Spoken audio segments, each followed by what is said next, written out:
did a whole stage show at home, and they just like pulled us aside and they're like chatting and they're like, why can you just act, like, how are you acting with us now without the cameras? Can you just act with us? And I'm like, what do you mean? yeah, I'm like, they're like, we're just reviewing the footage of you with cameras on and just looking at you now, and you're just a different person. I'm like, well, you're standing there with a camera in my head. No and shit. Yeah. Some people do freeze up heaps though. I've never had it on the podcast though. We're live, by the way. We're on. That was a little trick to like ease you into it. I just played it on. We're on. Jeez. That's the start of the podcast. We're away. He was talking about his failed My Kitchen Rules attempt. Yeah. But see now, I think I'm like glad I didn't get on to it. I couldn't. I would hate being on one of those shows. Oh, yeah.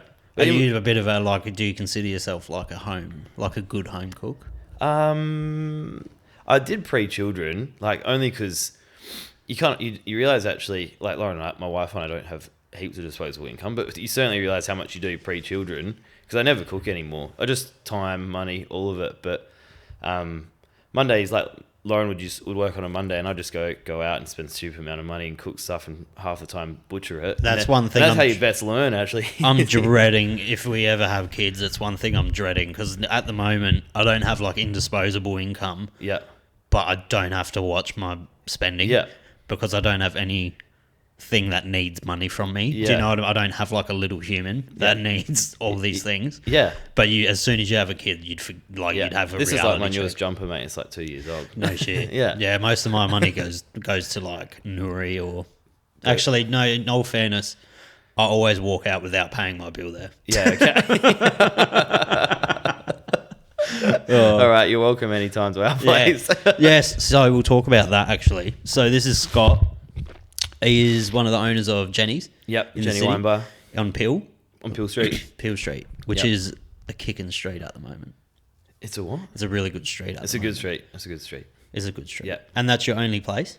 Yep, we got that as a bar we do, and then pretty much the same, indeed the same people that own that also own, we have just started like a little gin business. We've got like 2 products going to.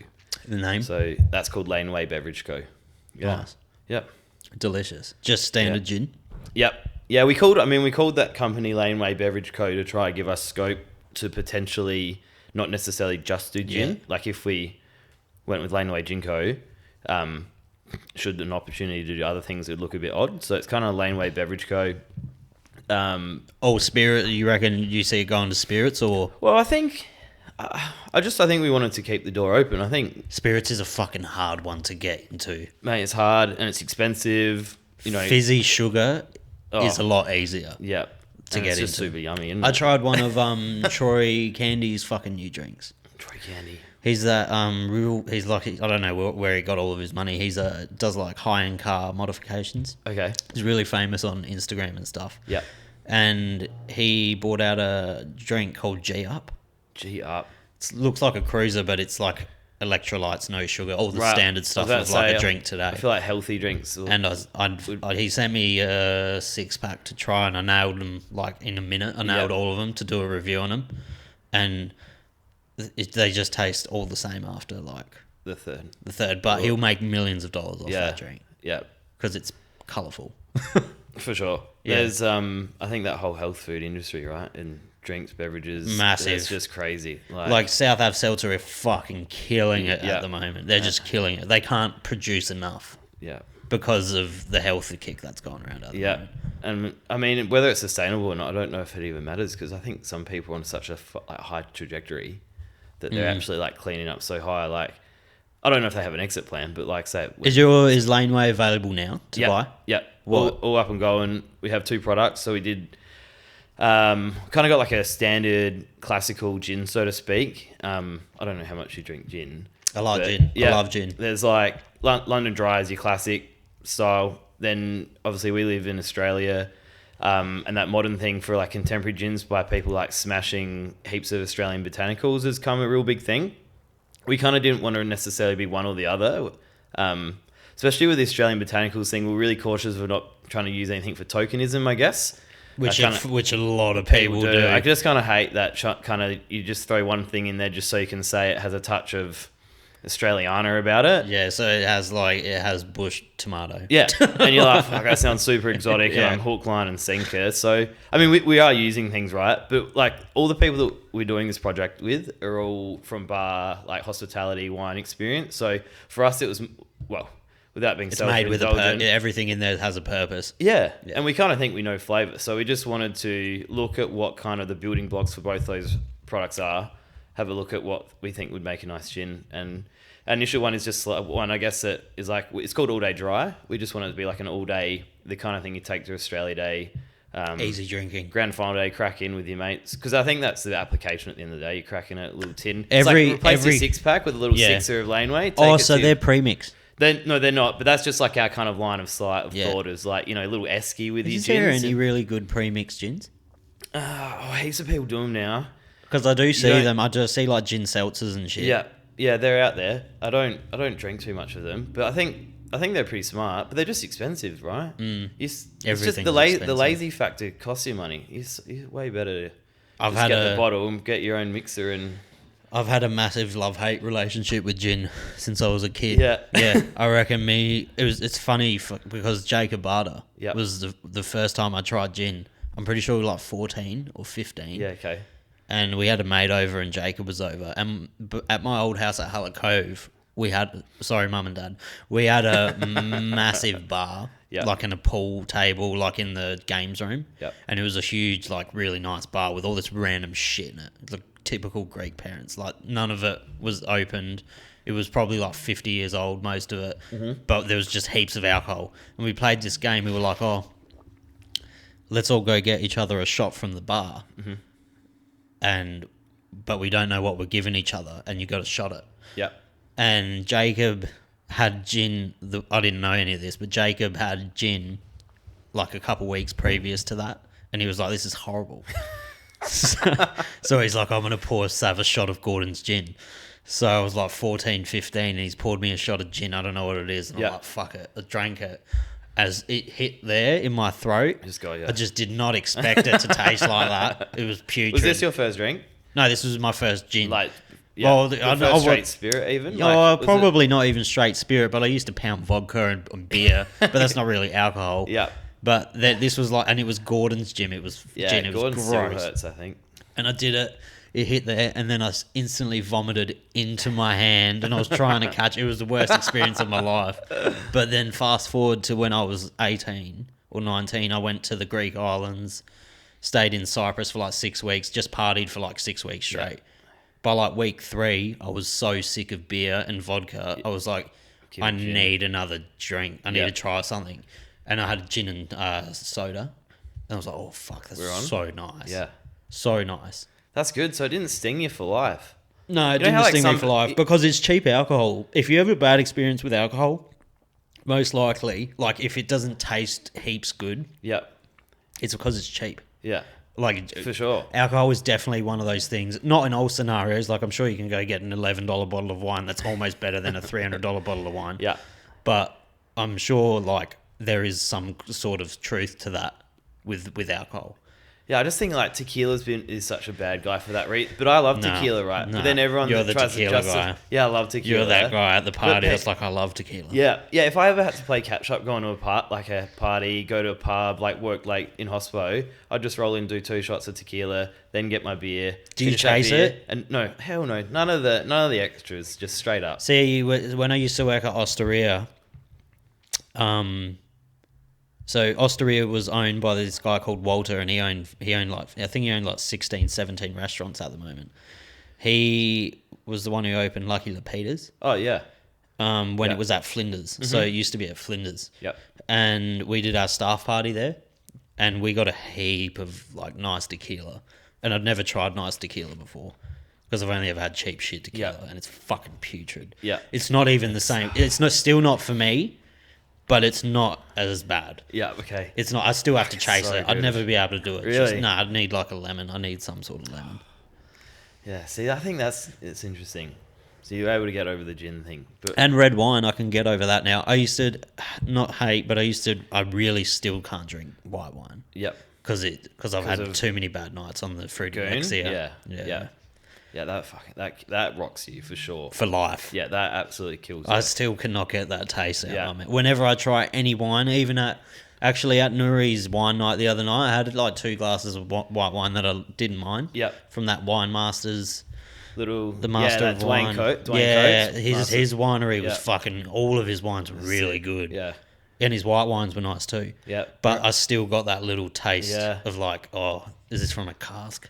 Do you know what is interesting with cask wines too is, it's funny because there's like this real hatred for like sulfites kind of in wine at the moment. Don't know if you're kind of across that. It's kind of part of that whole natural wine. Of what, movement. sorry? Using sulfites, the like preservative 2,2-O in wines. Oh, right. Which is like in most wines of this kind of bottled wines is like really negligible, but that's like a kind of different discussion. But in cask wine, it's used in such high amounts, right? Is that why it has that like real specific flavour? Well, that's just kind of thing because it's made on mass. Like usually you can like added acid can give you this like metallic tang, and for instance, but all the sulfites actually will help destroy the enzyme in your gut that breaks down alcohol.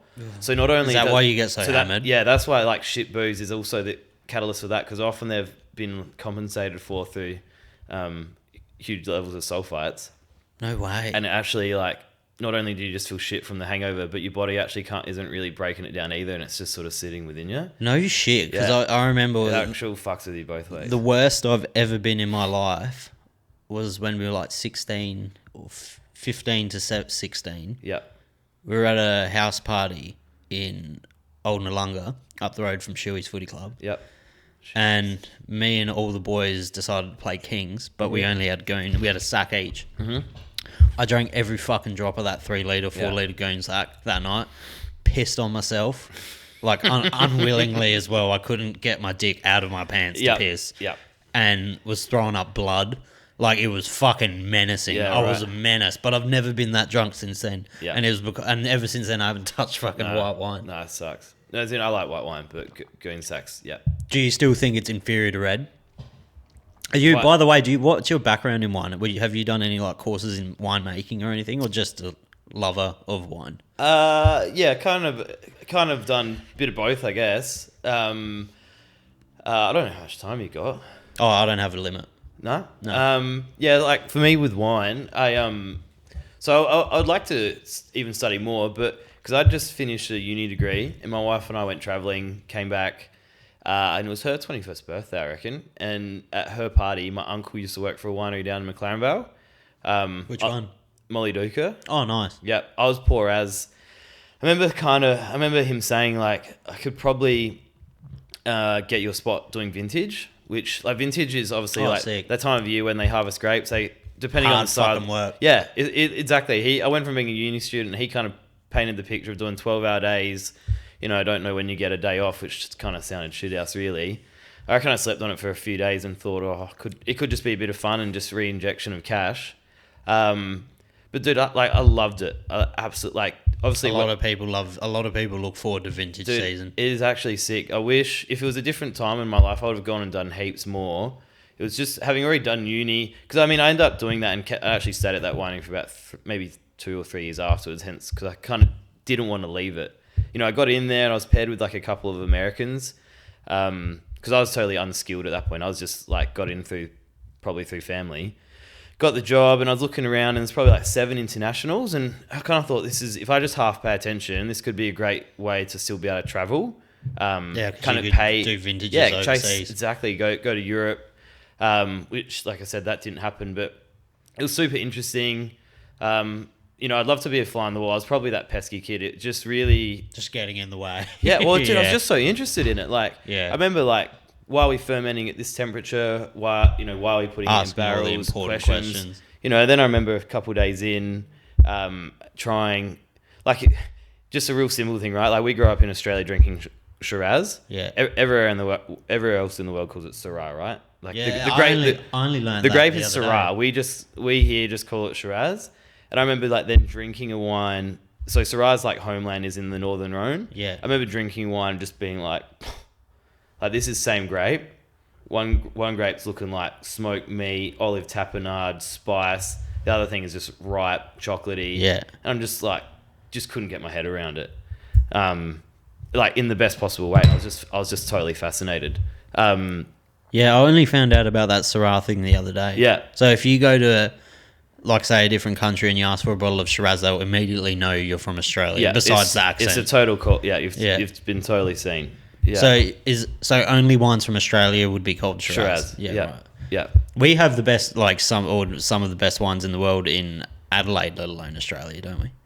Or is that so? This is actually a really interesting point within this industry, because are you South Australian born and bred? Did you say born and bred? Yeah. Yeah. So we first generation. We grew up here just thinking our wine is the bee's knees, right? That's what you hear from everyone. Yeah. It's just passive noise in the back of our minds. So I did go on to start studying wine, and you quickly learn that Australia's reputation globally is actually pretty crap. Really? Within wine. Yeah.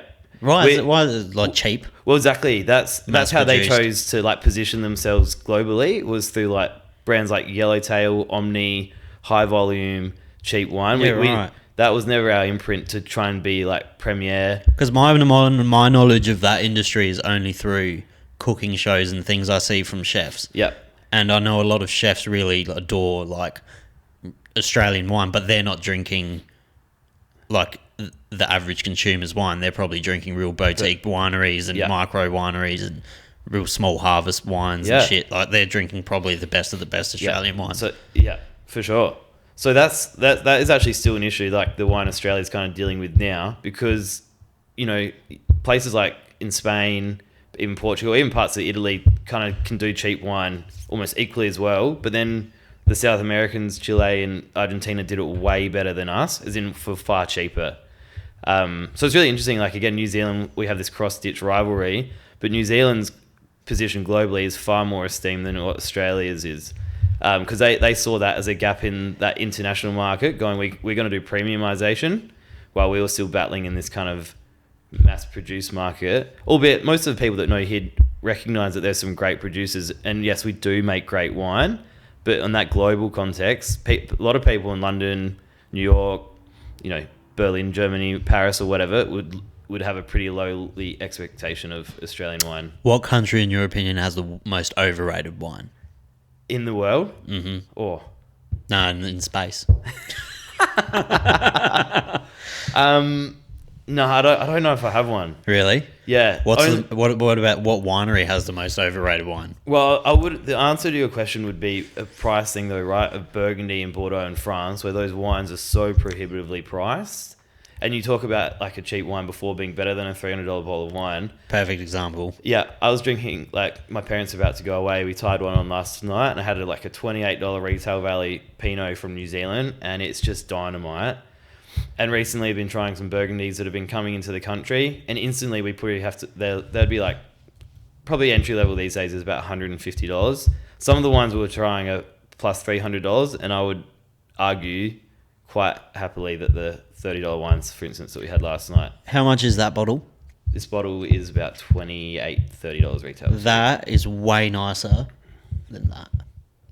Yeah, and which is what, about 70? That was 90. $80 or $90. I don't know shit about wine, so I just go from price point. Mm-hmm. I only go from price point. I'm like, okay, I'll buy a $90+ bottle, and it'll be okay. Yeah, because I know if I go to a wine drinker, I'm not confident enough to go rock up with a fucking $12 bottle and of wine. And talk your way through it. Yeah, and go, I'm not confident, so I'm going to go for an expensive bottle and just fall behind the fall behind the price point. And if people see like Darrenberg or Penfolds, they're going to be like, oh, that's nice. Yeah.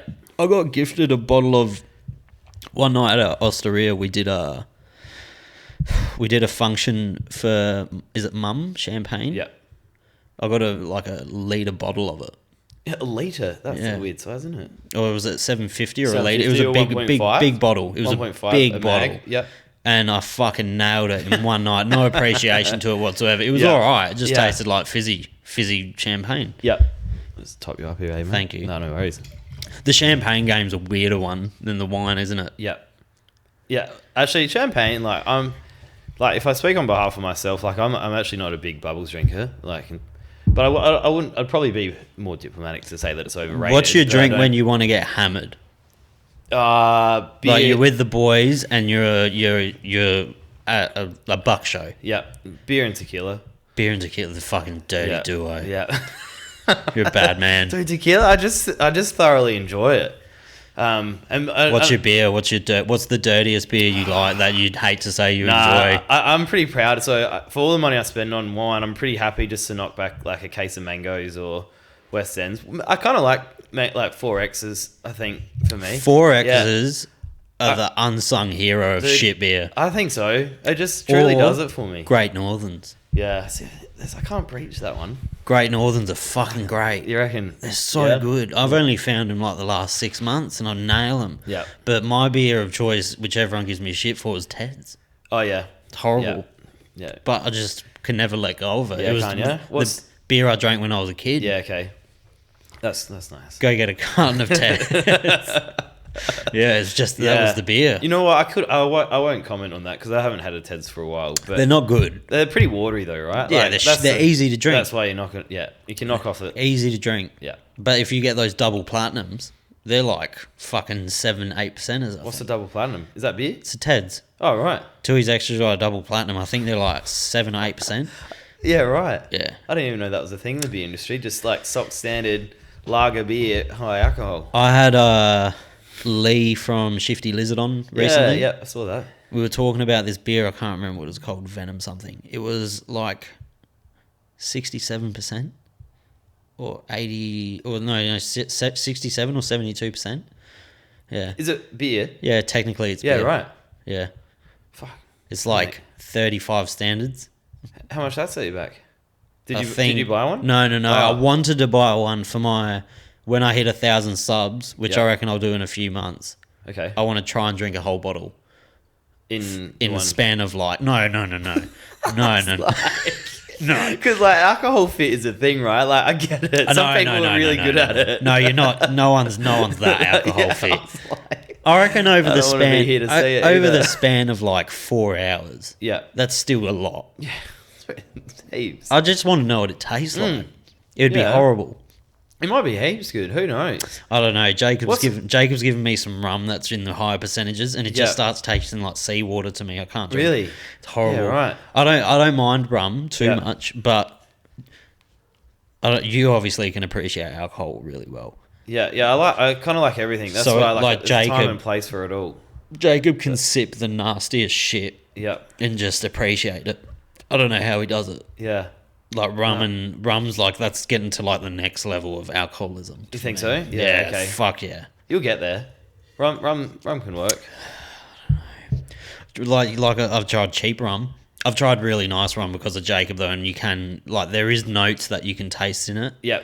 Yeah, definitely. Rum, for sure. Rum's heaps expressive, I think. It is. Very gratifying. It's like kind of really, there's always like this perception of sweetness and it's tropical. It kind of reminds you of all your good memories of your childhood or like teenage years, I think. Rum's kind of, yeah. Were you like a Bundy and Coke kid? Nah, never. Nah. I fucking hate it. Not intentionally ever. I reckon the first time I got pissed at a footy party was through Bundy's. But no, rum is probably the one category within, say, beverage that doesn't do too much for me. I don't trust anyone who drinks CC and dry. Don't you? No. CC and dry. Yeah. Come on. No. I kind of like their marketing, actually. They got excellent marketing, better than beer, isn't it? That's it's almost enough for me to give knock a few off if I see them. It's not better than beer, though. No, it's not. I would agree. But I kind of, whoever that marketing person is, I kind of want to just pay it forward. Would you ever get into the beer game?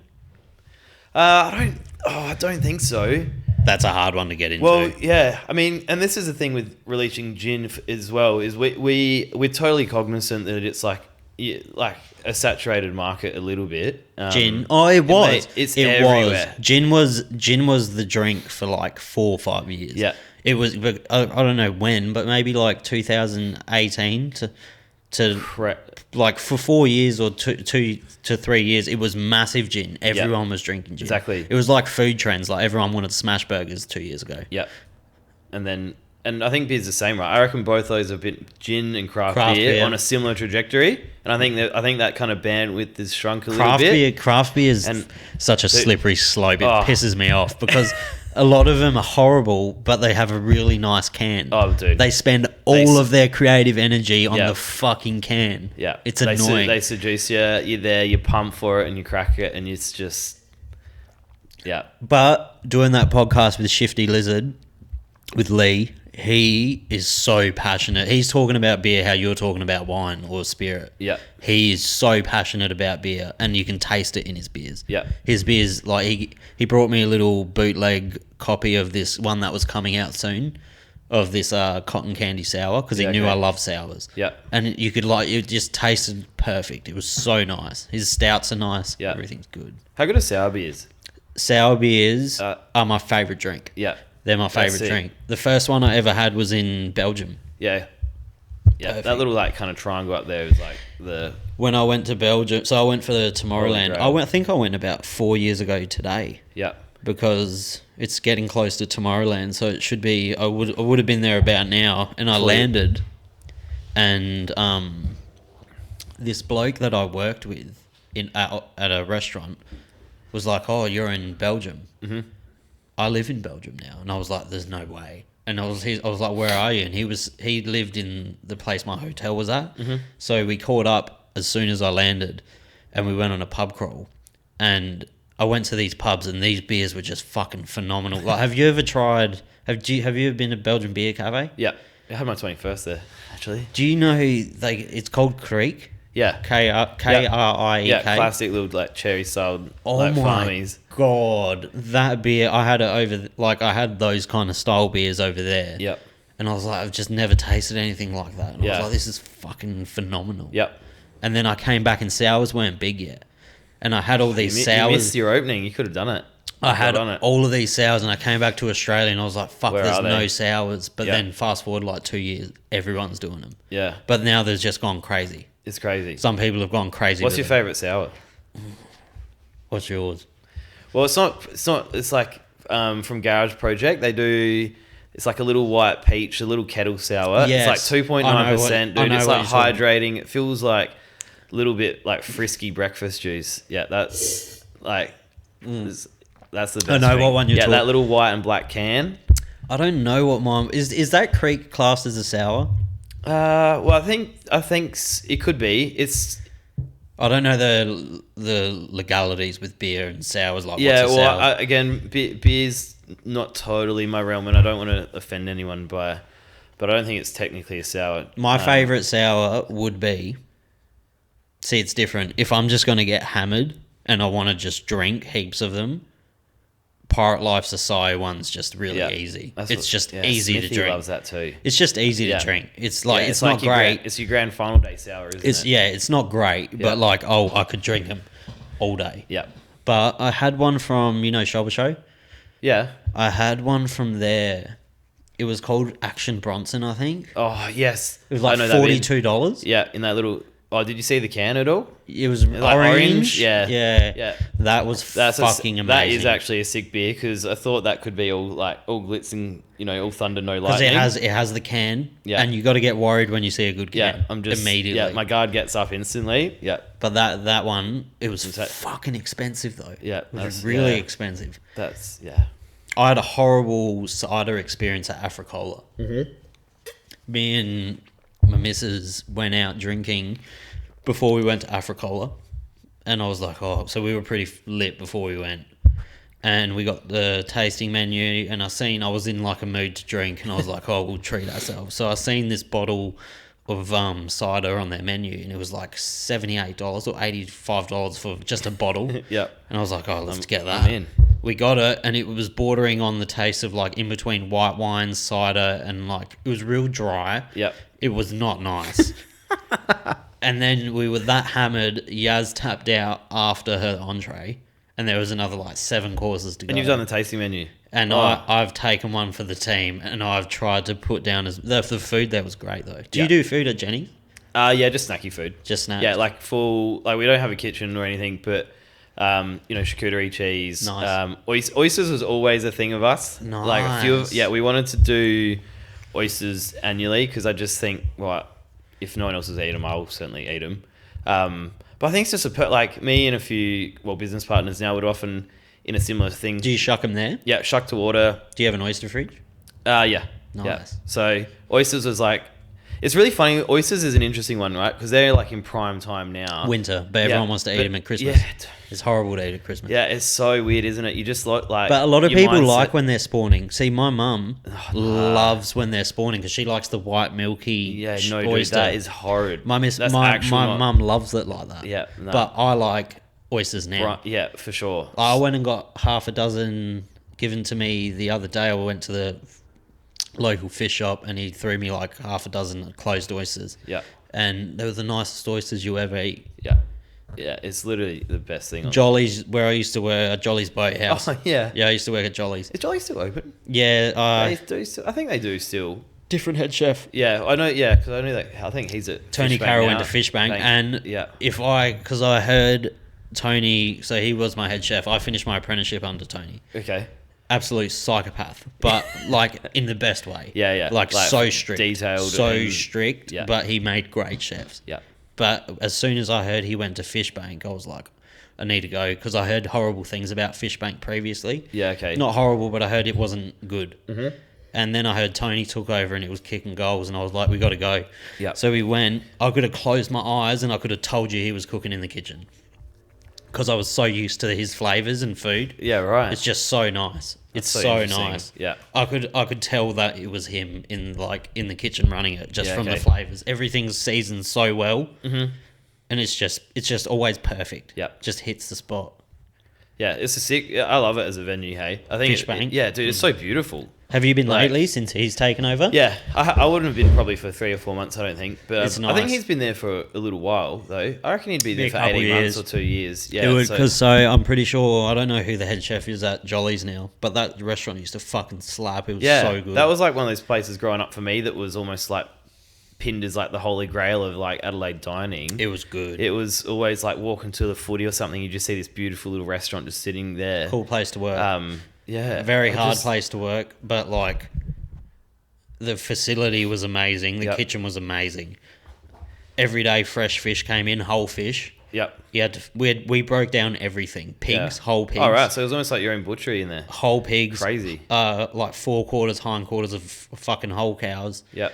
Like everything was broken down there. Every single thing was done there. Isn't it crazy how much like effort actually goes to like people's plates of food or like they'd never know. Bar, restaurants, whatever. The charcuterie was done there. We did that. Oh, wow. Everything. Dude, that place looks tiny. Oh, no, it's fucking huge. Yeah, the right. kitchen, there was 3 cool rooms from memory. Yep. An upstairs kitchen and a downstairs kitchen. Right. Yeah.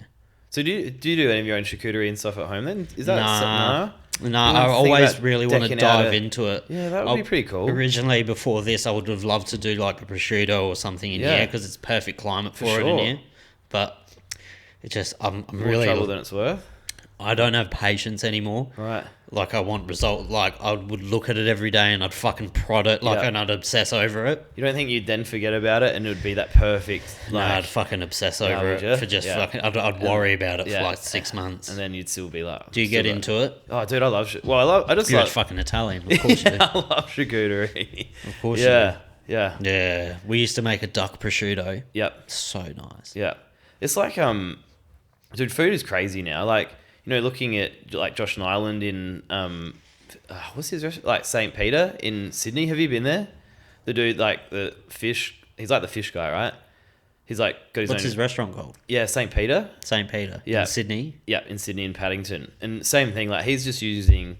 I mean, people have probably been doing this for ages, or like at least a select number of people have been, but he's just kind of been shunned into the spotlight for doing so. Just like no waste fish, and yeah, he has like takes parts of fish and is kind of dry aging them, and it's like how you word things, right? But kind of like a lot of these things like called Japanese right? people have been doing that.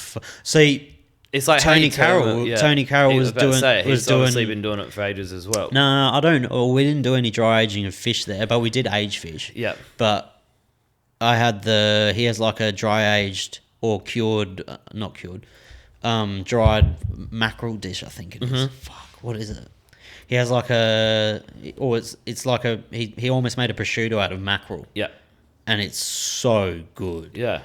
But you'd never think of doing it. No one's, Asian people have been curing fish for fucking centuries. But I'm going to Japan next month. I cannot wait. Dude, that's like, that's a mecca for any foodie. Yeah.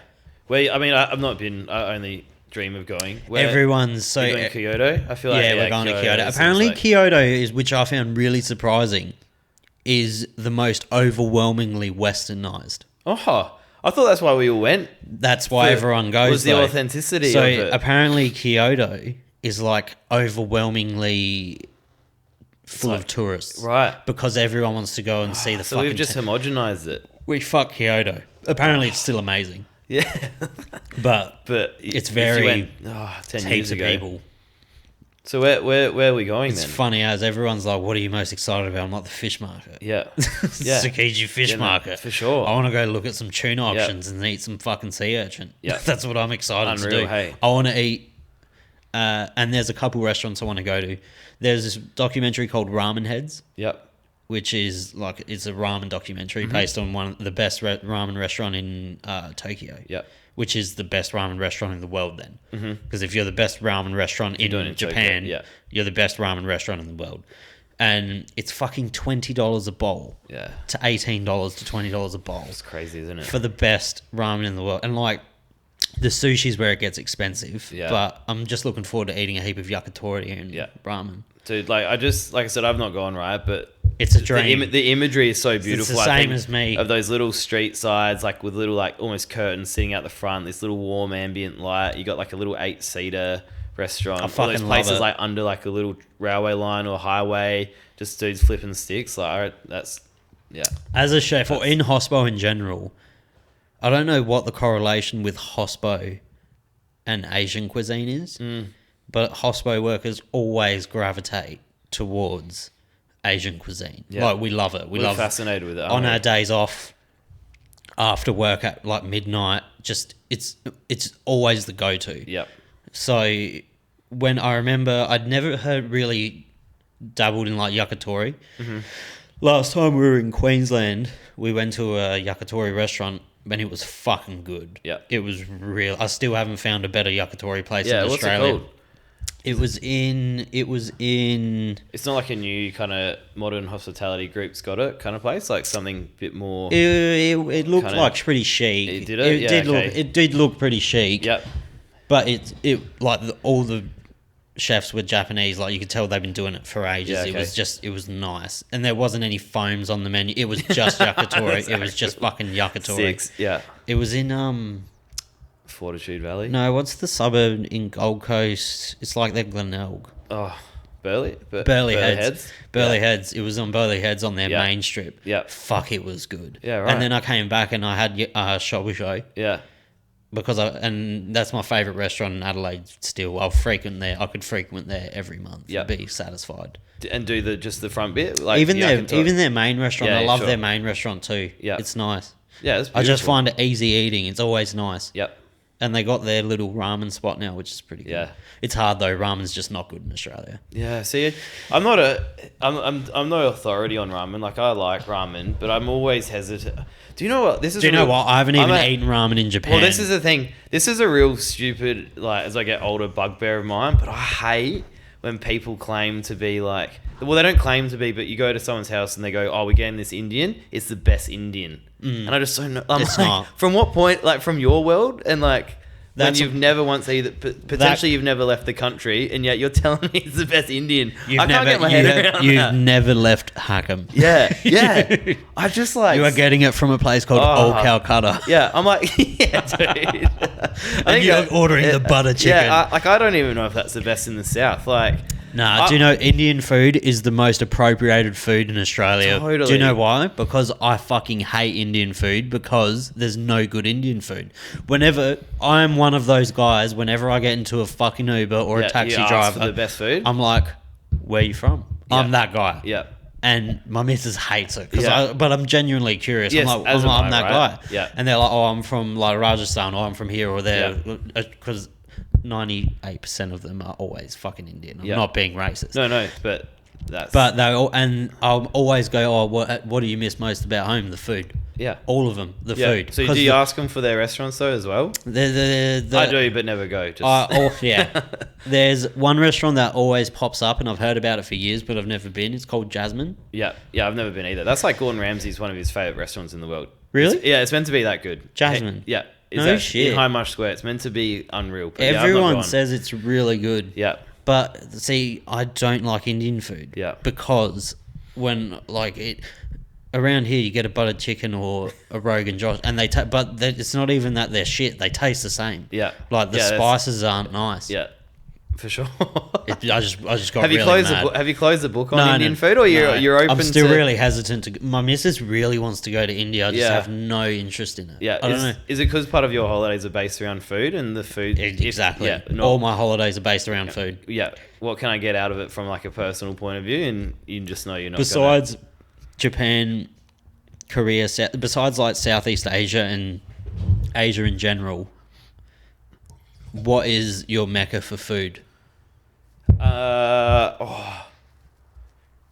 Don't know. Like Italy, mate. What the fuck? Yeah, no, I know. I don't like the food in Greece. I'll say it now. No, I love it. I grew up around Greek food, and I don't need to go there to eat it. Yep. Do you know what I mean? Like my parents moved here when they were older. Yeah. So I got the taste of it when I was younger, so it's not like I'm going to go there and be blown away. For sure. It's actually worse there, if anything, because I'm so used to mum's cooking. See, the only time I went to Greece was the Greek islands, and again, I think that's isn't a fair reflection of it. But I've always been curious if there's more to Greek food than what we grew up with. Yeah, there is. I think there is, and I'm open to being...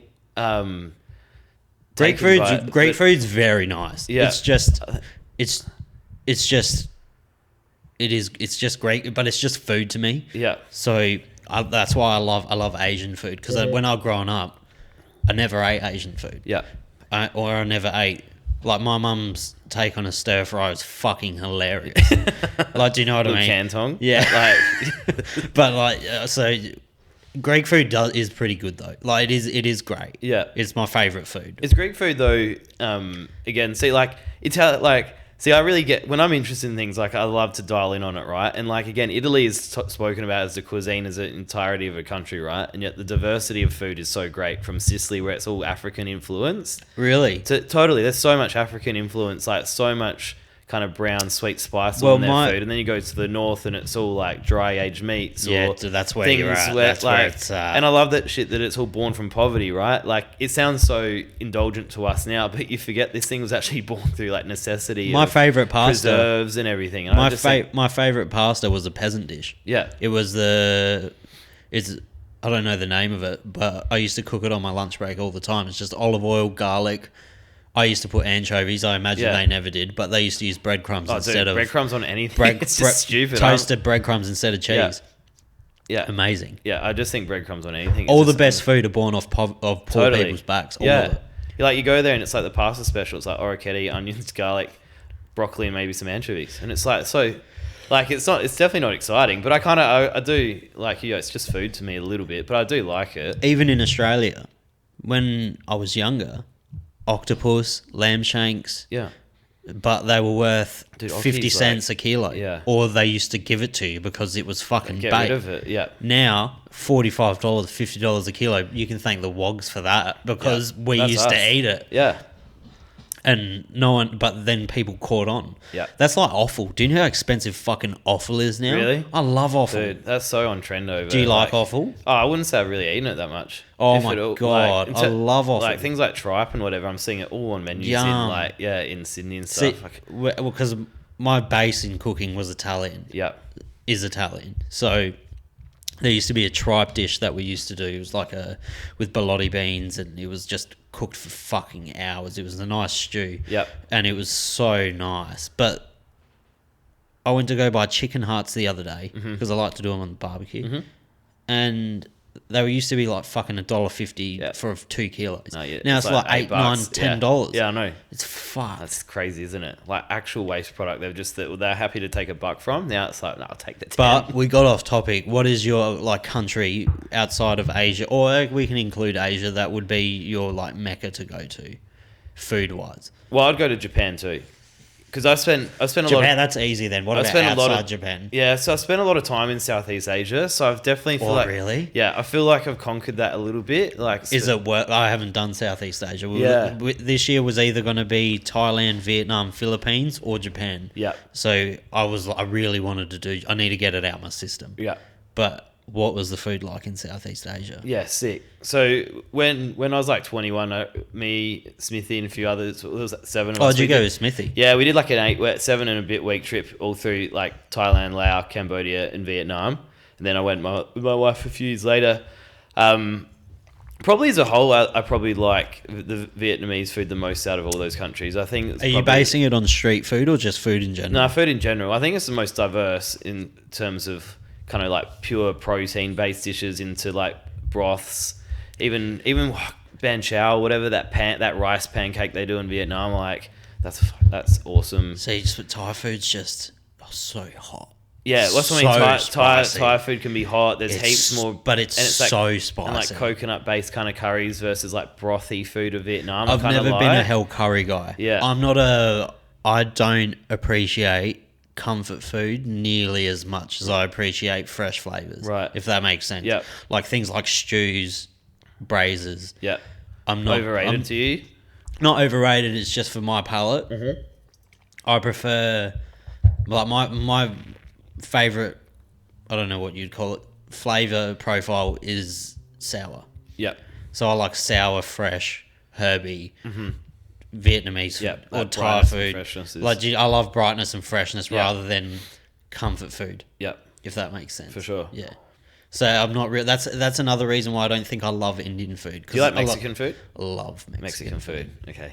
I went on. So I get into these little phases where I'll really obsess about a cuisine. Yep. And my whole YouTube feed will be fucked up by it. Yeah. And I'll always pick a dish where I just obsess over for ages, and I won't my missus will just get so frustrated until I just cook it and get it out my system. But I need to cook it 3 or 4 times because it needs to be as authentic to the recipe as it can be. Mm-hmm. And I got so deep into fucking asada tacos. Like it became like an obsession. Yep. I was like, nah, it's not right. I need to get flank steak. Yep. I need to get tortillas. Like I need to get proper corn fucking tortillas. Yep. And it just obsessed my life. Like now I'm obsessed with like I was obsessed with Filipino food for a while. And I really wanted to make sisig. Mm-hmm. Have you ever had? No, what's sisig? So they make they braise a pig's head, a whole pig's head with the snout, ears and all that for hours. Until it falls apart. Yeah. It's real fatty. Yep. And they peel all the meat off and fat. Yep. They chop it up, mix it with like I'm going to get this wrong, coriander, lime, raw onion, chili, and chicken liver. And then it's all full of fat. And they put it on a hot dish. Oh, no, after they boil it, they charcoal it. Yep. And then they chop it all up with the chicken liver. And then they put it on like a hot cast iron plate and you eat it with rice. Yeah, okay. It's fucking bullshit. Yeah, right. So bullshit good. Yeah, bullshit. I haven't even eaten it. Yeah. But I know. You know when you look at something and you know what it will taste like. I reckon you should not touch that dish. I think it's as good as it is up here. You just leave that alone. It's good. Yeah. What's the worst thing you've ever eaten? Like, and not necessarily just on a taste like fucked up. Like bad. Like could be, yeah. Like say, I don't know, frog could be what kind of, or just purely disgusting. The worst thing I've eaten. Fuck. That's fucking really good. Can you what's yours so I can think about it? You might know yours. Mine's horrible. It was in Vietnam. Oh, see, I haven't been to Southeast Asia, and over there it's a different kettle. So like I was really like I was happy to eat frogs and spiders, whatever. But I was sitting in this little internet cafe in Da Nang, beautiful seaside little. Well, it's actually quite big. It is beautiful though. I was sitting there, just a little internet cafe, and 2 of my mates came back from a day trip. We'd run into this little like scooter driver, and he offered to take a few of us to meet his family in a little village. I chose not to that day. Anyway, sitting at this cafe, and Sam and Ollie come through and they go, "Oh, do you want to try some snake's blood from like, they're running me through their trip. Yeah, do the snake's blood. The blood that they do in Southeast Asia, for anyone who doesn't know, those cunts mix it with fucking bile and they'll... Well, I thought I was hallucinating even after a couple minutes. I wish I wasn't. But then they pulled out some protein and they said, "Do you want to try some of this?" And I said, "What is it?" And they said, "Just eat it and we'll tell you." And again, just not wanting to kind of puss out on it, I was like, "Okay, I'll have it," and had it. And it was delicious. And then they showed me what it was, and it was this dog. And they actually had the video. You ate dog? They actually had the video of the dog in which I ate. Yeah. You ate dog? Yeah. And you said it was delicious? But this was prior to knowing so. But you thought it was delicious? I did. What did it taste like before you knew? Just a perfectly cooked piece of chicken Chicken? thigh. Yeah. Really? Like just super succulent, but more fatty. It was almost like a pork. It was like a pork belly cum chicken. It was fatty, gelatinous, and that's super fucked up. I know. Do they eat dog in Vietnam? Well, I don't know if they do. There are heaps of stray dogs, so maybe, cunts. But on this, yeah. And they showed you. But I think that's probably a symptom of playing up to Westerners and trying to show you how wild they can be. And so I don't know how common practice that was, but that's one animal. In the video, it was kind of like, "Oh, do you want to try a dog?" And that's one animal I couldn't eat. Yeah, I would. Not willing, and I would never do so willingly. That's the only animal. Yeah, I would eat fucking whale. Yep, I'd eat dolphin. Have people probably eaten whale like that we don't know? Nah. Do you think, nah. I think I watched. So there's this YouTuber called Sunny, and he has best ever food review show. Have you ever seen it? No. Did you ever used to watch Anthony Bourdain? Yeah. So reminiscent of Anthony. Yeah, Bourdain. right. His show is fucking phenomenal. Best food show I've seen in years. He gets really into the nitty gritty. He's American, but he eats everything. He lives in Vietnam, I think. Yeah, okay. What's he called? Sunny, but the show's best ever food review show. Yeah. And he goes balls deep into the culture. It's not just a food show. Like he'll go to Africa and he'll live with like a fucking tribe that hunts for their food, and he ate monkey, they literally cook it with the fur on, and he no issues eating it. Like he tries everything. Yeah. Where were we going with this? He went to a country in... it's a really small country. It's on the water. I don't remember the name of it, but... Where are we? In Asia? No. It's in Europe, but it feels like it's like in a Nordic kind of country, but it's really small. I think it starts with the L. Lithuania? No, it's not Lithuania. No? It's a little island. The islands. The islands. The Faroe Islands. The Faroe Islands. He went to the Faroe Islands. And they have a tradition over there that whenever there's a group of whales, they hoard them to the beach and they slaughter them. Yeah, I've seen this. Yeah. So they slaughter and it sounds cruel, but they fucking eat every little bit of these things. Yeah, it's like top to tail eating. And they eat it for the whole fucking year or 2 years even. Like they don't waste it. Yeah. But they hoard these whales, and he tried it and he was like, "It's actually not that bad. Like it's good." Yeah. But a dog, different. Yeah. No, I don't know. Were you how upset were you? Pardon? Were you yeah, like a little bit, but like, what do? You've already digested. Well, you've already taken it down. I can't change it. Like, I'd eat a fucking cat. I was definitely like, I would have preferred to have been offered the choice. And who knows, at that part of my life, maybe I still would have. I don't think I've eaten. I've never eaten anything that bad. Not even insects or anything. I haven't done. Well, I guess like they insects don't freak me out. They're not that available either. Anyway, I'm really not fussy, but my parents used to feed me like fucking goat's brains and shit. Yeah, right. Pig's brains. Yeah, okay. So you were like desensitized to. But I'd see. That's the thing. I have eaten things that I fucking really regret. Like I ate. I did like a chili off with one of these Indian dishwashers at work once. It was the worst time of my life. Right. I ate like a handful of we were just going one for one. An Indian's spice tolerance is just great. It's so odd. It's so strange. What's yours like? Not good. Or not good. For a Westerner, it's good. Yeah. But it's still not amazing. Yeah. But the best Westerner like with a spice tolerance. They've got nothing on Southeast Asians or Indians. Do you think that's something, again, like there's somehow like something in their genetic makeup, or do you think that's like a product of their upbringing, that it's just like... Upbringing. They're just like, as like 6-month-old kids like... Greek like food had zero spice. Yeah. Zero. Italian so they food. might, the children must hate it, right? But at some point they just grow to love it. Like I have a daughter now, and I know like... Do you feed her chili? Well, we feed her pretty much anything. She loves food. She's a great eater. But like... you can still visibly tell if it's something's like either too hot, too spicy. So I'm like, for us, it's like, well, I'm not going to force you to eat this. How's your spice tolerance?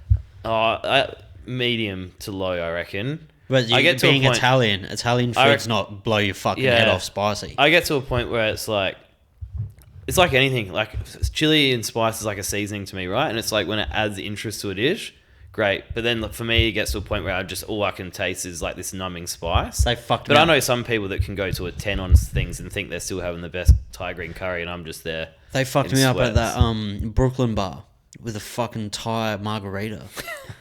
They fucked me up.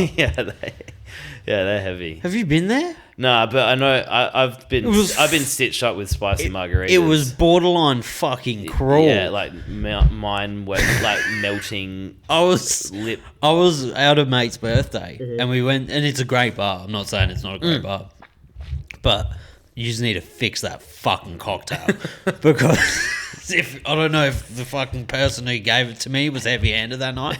There was like a whole bird's eye chili in the fucking cunt. Yeah. And I drank it and I was like, oh, my lips are burning, but it was nice at the time. Yeah. And then it kept burning. And then I swallowed it and I was like, oh, now my throat's burning and now my stomach's burning. And it was fucking horrible.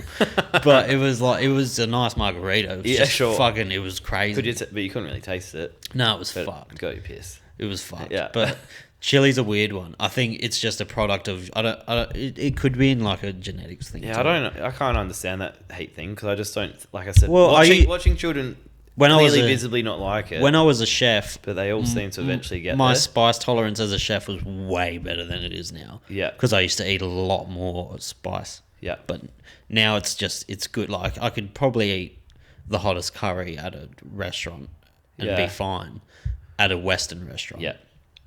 But isn't that tricky with heat? Because like you go somewhere and they ask you in your heat tolerance, and it's like, but everyone has a different gauge of spice as well. Surprisingly, when I was in Cyprus, because my parents are Cypriot. Yeah. So the food in Cyprus is different to Greek food. Right. Because we're so close to Lebanon and Syria. Yeah. Like we're so close to the Middle East on the little island of Cyprus. Mm-hmm. So it takes a lot of Middle Eastern influence. Yeah. Isn't Cyprus like partially divided? Like there's so my parents were born at the tip of Cyprus, but then it got invaded and now it's owned by Turkish community, like the Turkish people. So then it's still to this day, it's still occupied. Like that, right? All the houses are still there. It's all boarded up. It's still fucked. It's so fucked. But so there's a lot of Middle Eastern influence in Cypriot food. It's for me, Cypriot food shits all over Greek food, but that's just because what I was brought up with. Sure. Heaps of, I feel Cypriot food has a lot more punchy flavours. Yeah. Like heaps more offensive flavours, which I like. Mm-hmm.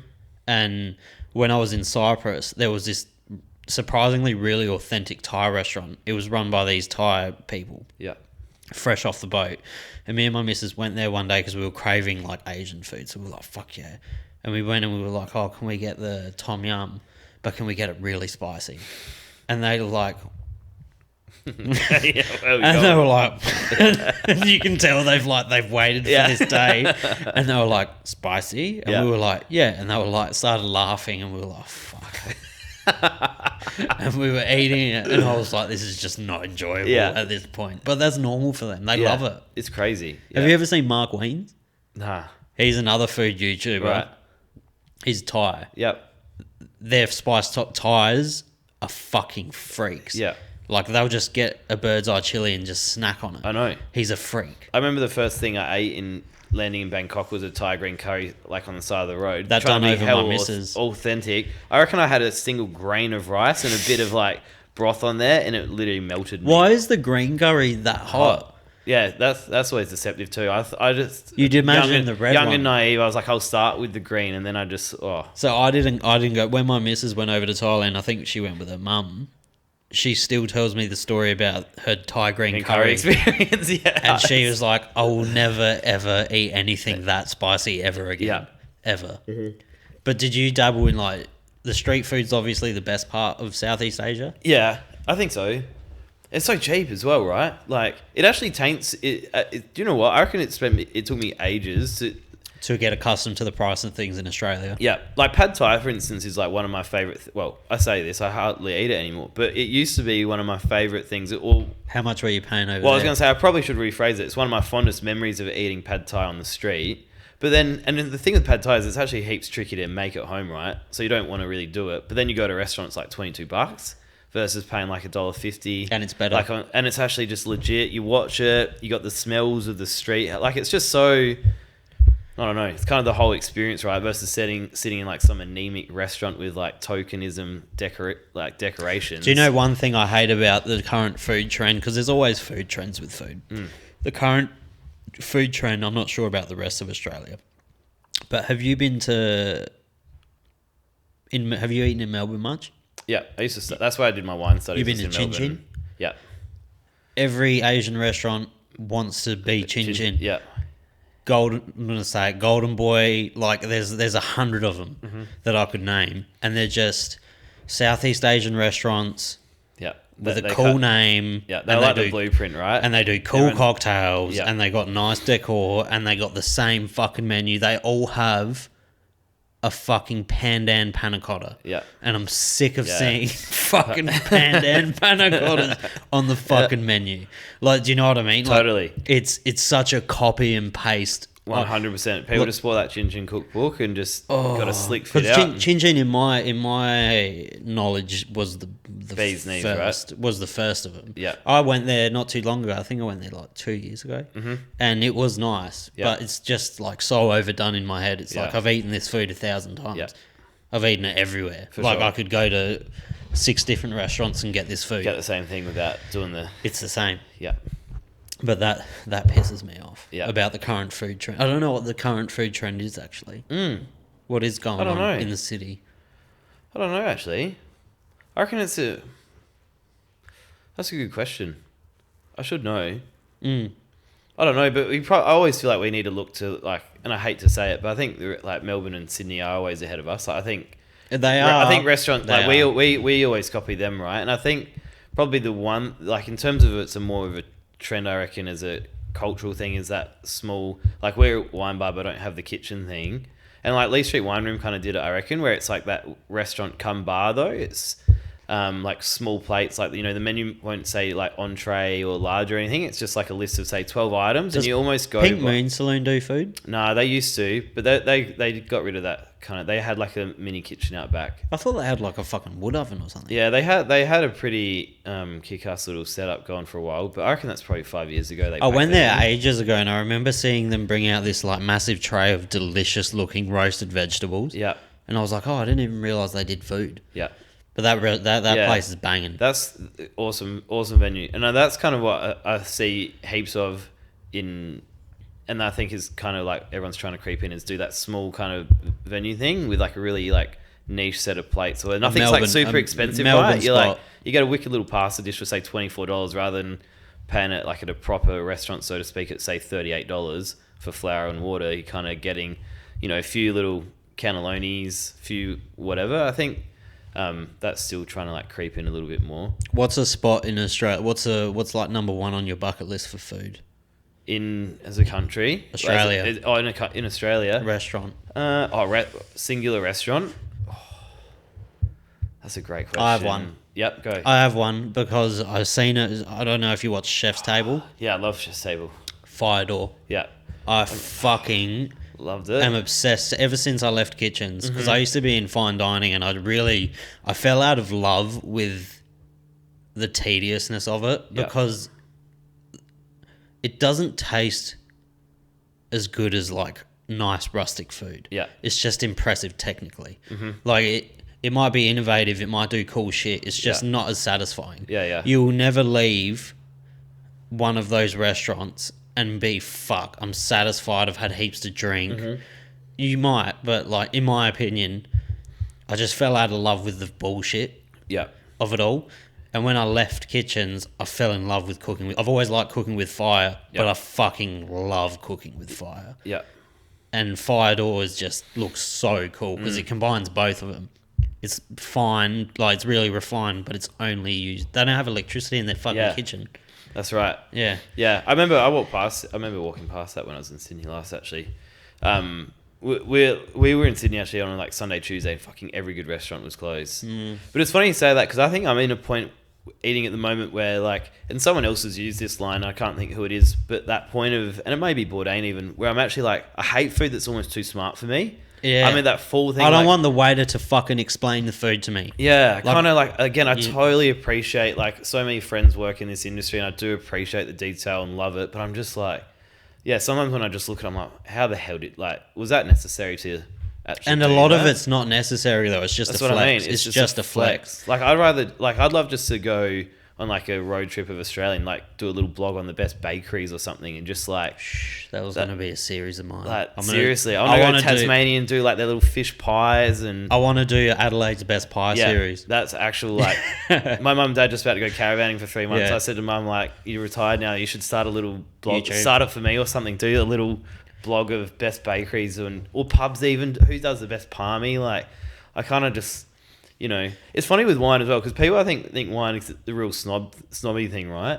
But that's actually like half of what I got into it was because like I think you grow up again thinking it's all like really snooty and people in suits drinking it, but when you kind of work in it or dive into it, you realize that like all these people that love this industry are like farmers, hardworking men or women. That's because like, it's actual agriculture, right? When people think of wine, they think of fucking Penfolds Winery or like McGill Estate. Like they think of that like real grand and 79,000 fucking acres and like. And there obviously is that like that, but that's kind of like the end product, right? Getting into the bottle is kind of like hard work, agriculture, hands-on, and like I remember actually like going to the Slopian Inn when I was working. Slopian, I love Slopian Inn. I haven't been there in years. But I remember like, and it actually almost forged a little bit my thought of like hospitality because I loved it because I thought of it as being like a really great restaurant, kind of very fine dining. And I remember being there just having knockoffs after work, and you had like kind of blokes in stubbies and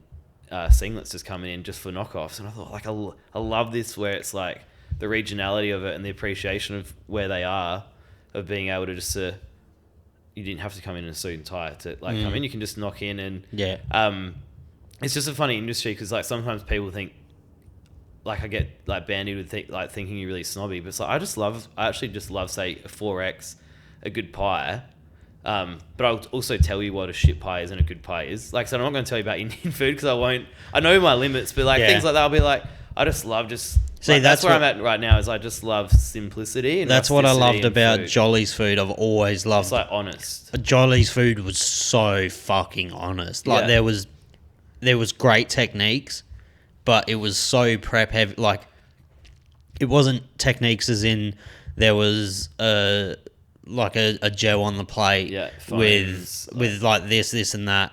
It was techniques as in that fish you're having was a whole fish. Yeah. That piece of fucking pork you're eating came from an actual whole pig from a farm in South Australia. Like he was real big on sustainability and local produce, so everything was from South. I wouldn't even want to know the bill of his stock because we had the best of the best there. But it was just nice flavors. Everything was seasoned well, and it was just easy to eat. Yeah. Like you knew what you were getting on the plate. Yeah, there was no kind of. It was just nice. Mirrors, hey? It was just nice. Yeah, but perfect. But in saying that, I do really want to go to Botanic. Yeah. Just to see. But I went to Orana and it was shit. Yeah. It was not good. Right. When I went to get there. See, I went to Orana and fucking rest in peace, Jock. But that restaurant was no good. Right. In my opinion. Okay. I went there. They served me the same meal twice. Like when you're paying like fucking, you have to be a cunt when you're paying $1,000 for two people for food. Yeah. Like when you're paying that money, there is a standard that you have to uphold. Like that's a lot of fucking money. That's a week's wage. Yep. And it just wasn't nice. The flavor like wasn't salted. They, like you said with botanicals in gin, when they put something in there just to do this, Just to tell you. The plates of food had things on there, but they did have one of the best dishes I've ever tasted. They did a Pippi's dish, Gourd Pippi's, with, I think it was like saltbush or some sort of water plant. That was phenomenal. But the rest of it was so forgettable, which was disappointing. Yeah, see, I haven't done Botanic either, but Botanic looks like it's fucking good. I've kind of had. Well, there's a few regulars that come in, that come into Jenny that work there. But aside from that, there's definitely, like, I've had it on good account that it is actually... It's always been pretty good. the bee's knees, right? I remember when I was at Jolly's, people used to talk about Botanic and, like, really equate it to each other, because Botanic was never really, like, it was always nice, but it was never fucking... And kind of slept on, right? It's so out of sight, out of mind, very right? slept on. So easy to... Is Bistro Dom still around? Nah, Bistro Dom's long gone. See, that was a bit of an OG for like fine dining. At Jolly's, that just kind of was kicking off as I started there, and they were using fucking ants. And what was the head chef's their name? Well, is that Duncan? That's now open Africola, right? Yes, Duncan kind of blew that place up. I reckon someone else owned it. Duncan was Duncan was head chef and got that. Yeah. Duncan was head chef at Bistro Dom's, and he was killing it. Yeah. Like, in the hospitality community, I don't know about commercial success, but in the hospitality community... people that you kind of want to know, you were about it. And it was tiny. The kitchen was literally... Yeah, it was kind of like a real skinny little venue, wasn't it? It was like this. The kitchen was literally maybe from me to fucking... the wall to me to there. Yeah. It was tiny. Yeah. Yeah. Yeah, I think Botanic Restaurant's somewhere... Again, it's crazy amount of money, but... It's hard to find people who want to fork out $700 for a meal as well. Totally. But I think it's... I don't know. I feel like I said, I've got it on good enough account now that I think it is that good. And I kind of want that place to, like, you know, something you could almost take to your deathbed of being like, that was like top 3 dining experiences.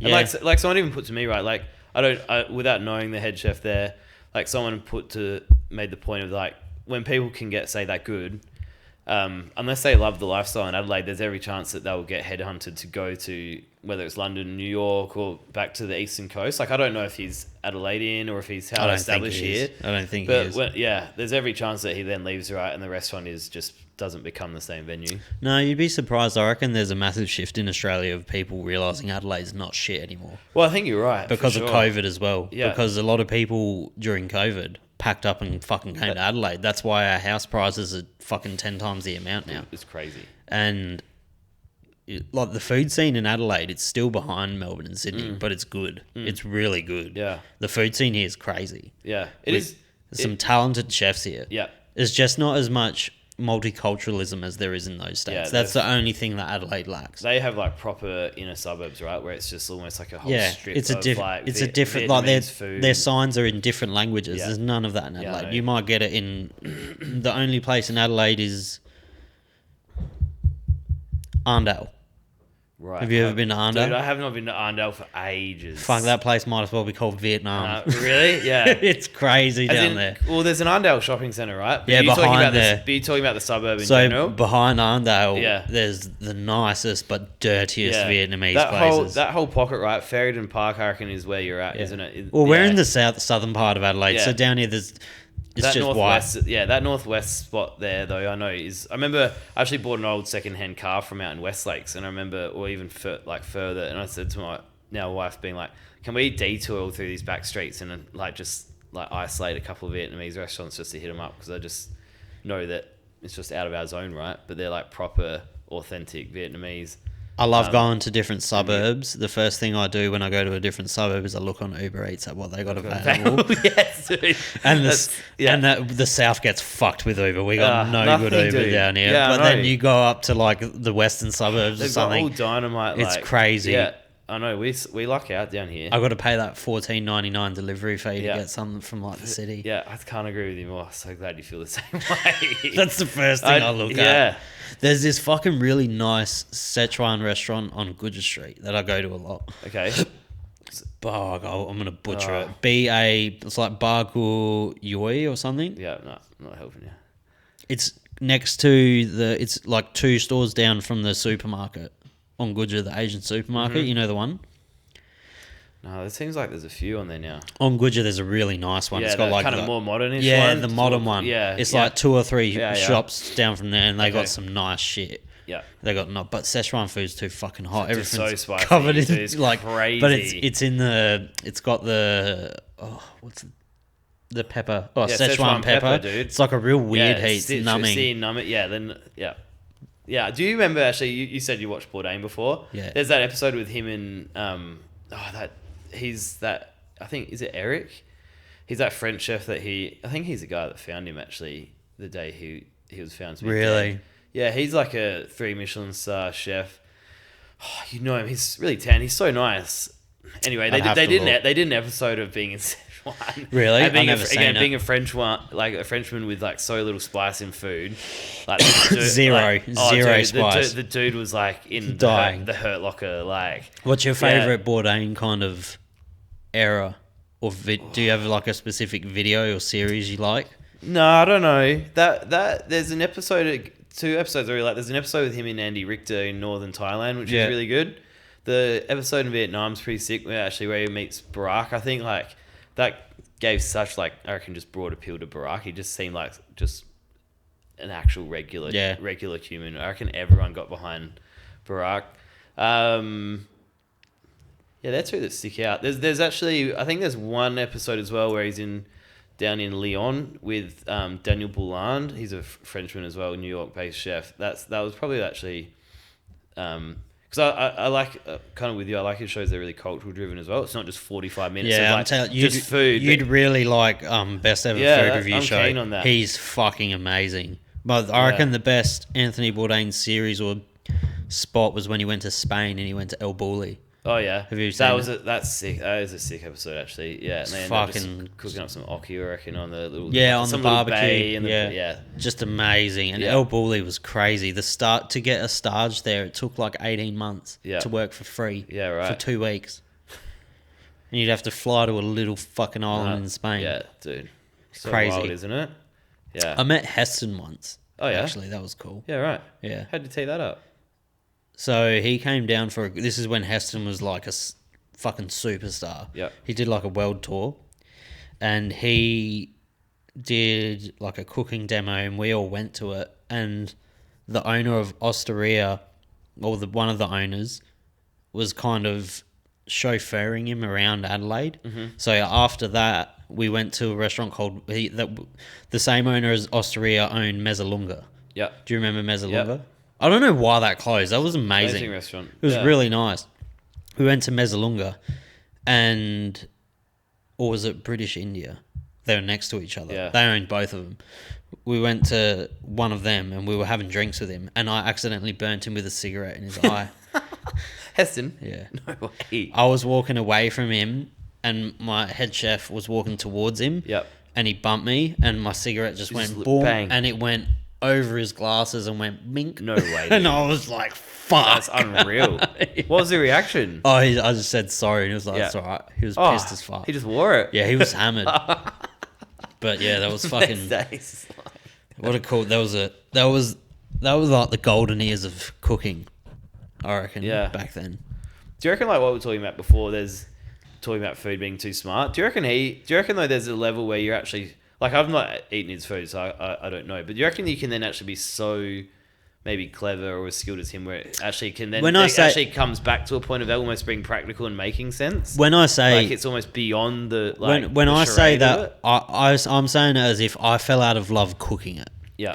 Like, it's not there's not as much... Yeah, from the back of house side of it, of doing it. Yeah, it's just, for me personally, I just fell out... Because when I was younger, I was like... That's what I want to do. I want to do that. And I just had the goal. It was like, that's what I want to do. And then you get there and you're able to do it. And it's like, oh, it's pretty like, it's not cooking. It gets to a point where it's not cooking anymore. It's not cooking. Or it's not my idea of cooking.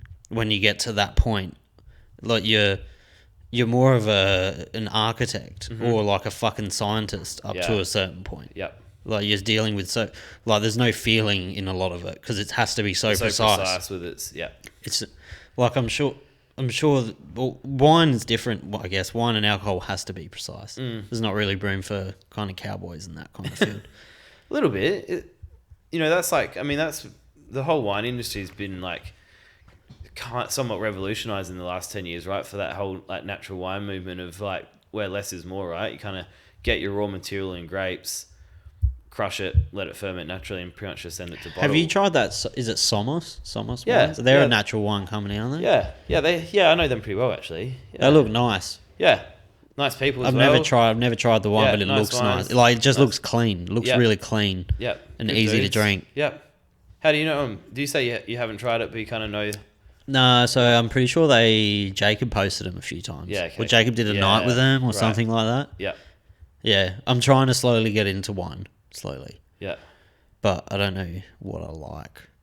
This is nice. Whatever that is, that's nice. This is Maristel. This is, like, little Spanish thing. Like northwest Spain.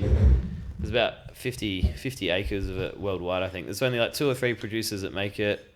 The thing I find interesting about wine is more the history of the country with the wine. Totally. Because it's so different everywhere. Yeah.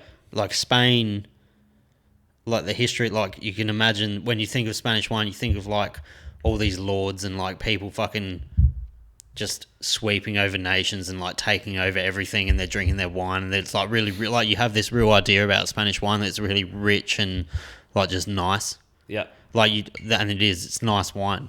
Like Greek wine was more for religious purposes, more than anything, and I think it's probably sweeter.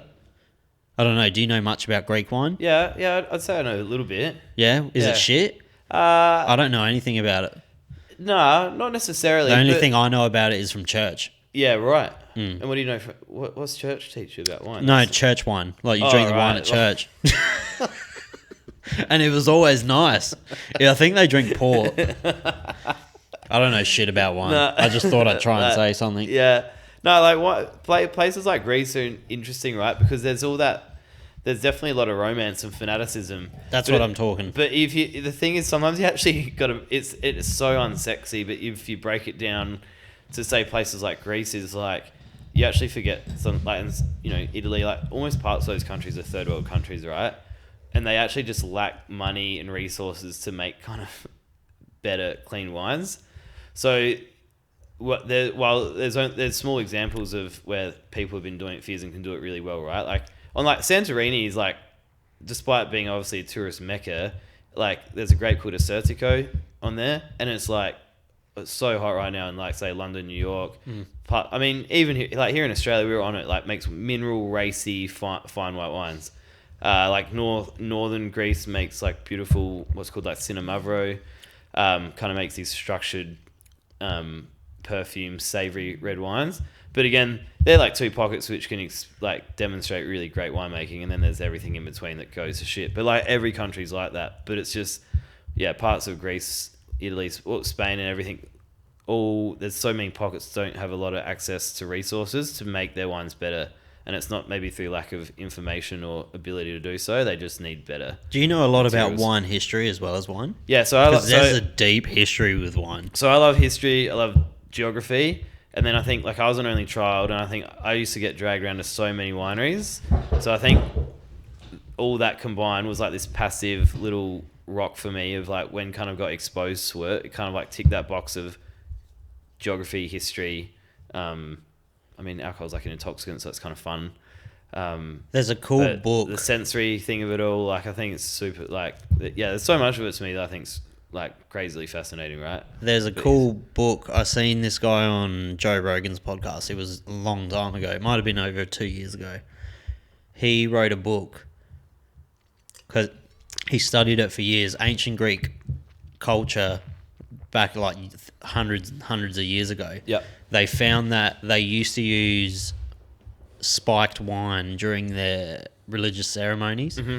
So they would use hallucinogens and mix it with their wine and drink it, and then they would have their religious ceremonies and like see the gods and stuff. Yep. And there's a massive move. Like it's apparently the book's crazy. I can't remember the name of it. But it's about like it's all about spiked wine, how people used to spike their wine with hallucinogens. Yep. I don't know exactly what they were. I think they were mushrooms.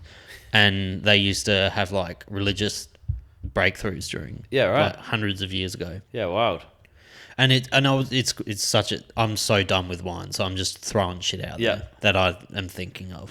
I'm watching Game of Thrones at the moment, and it would be so cool. Do you ever think what it what their wine tasted like. Dude, this is again a bit of a stolen idea from something I watched, but like I remember this guy, I can't remember what it's from, but he totally exact concept of Game of Thrones being like, can you imagine being back in the Colosseum, right?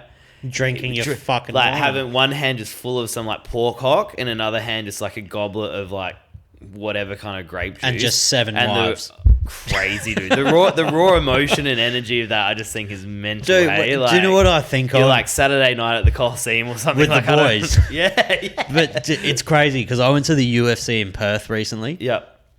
And that is as close to that experience as you ever get. Yeah. Because I was fucking blackout drunk on beers. Yep.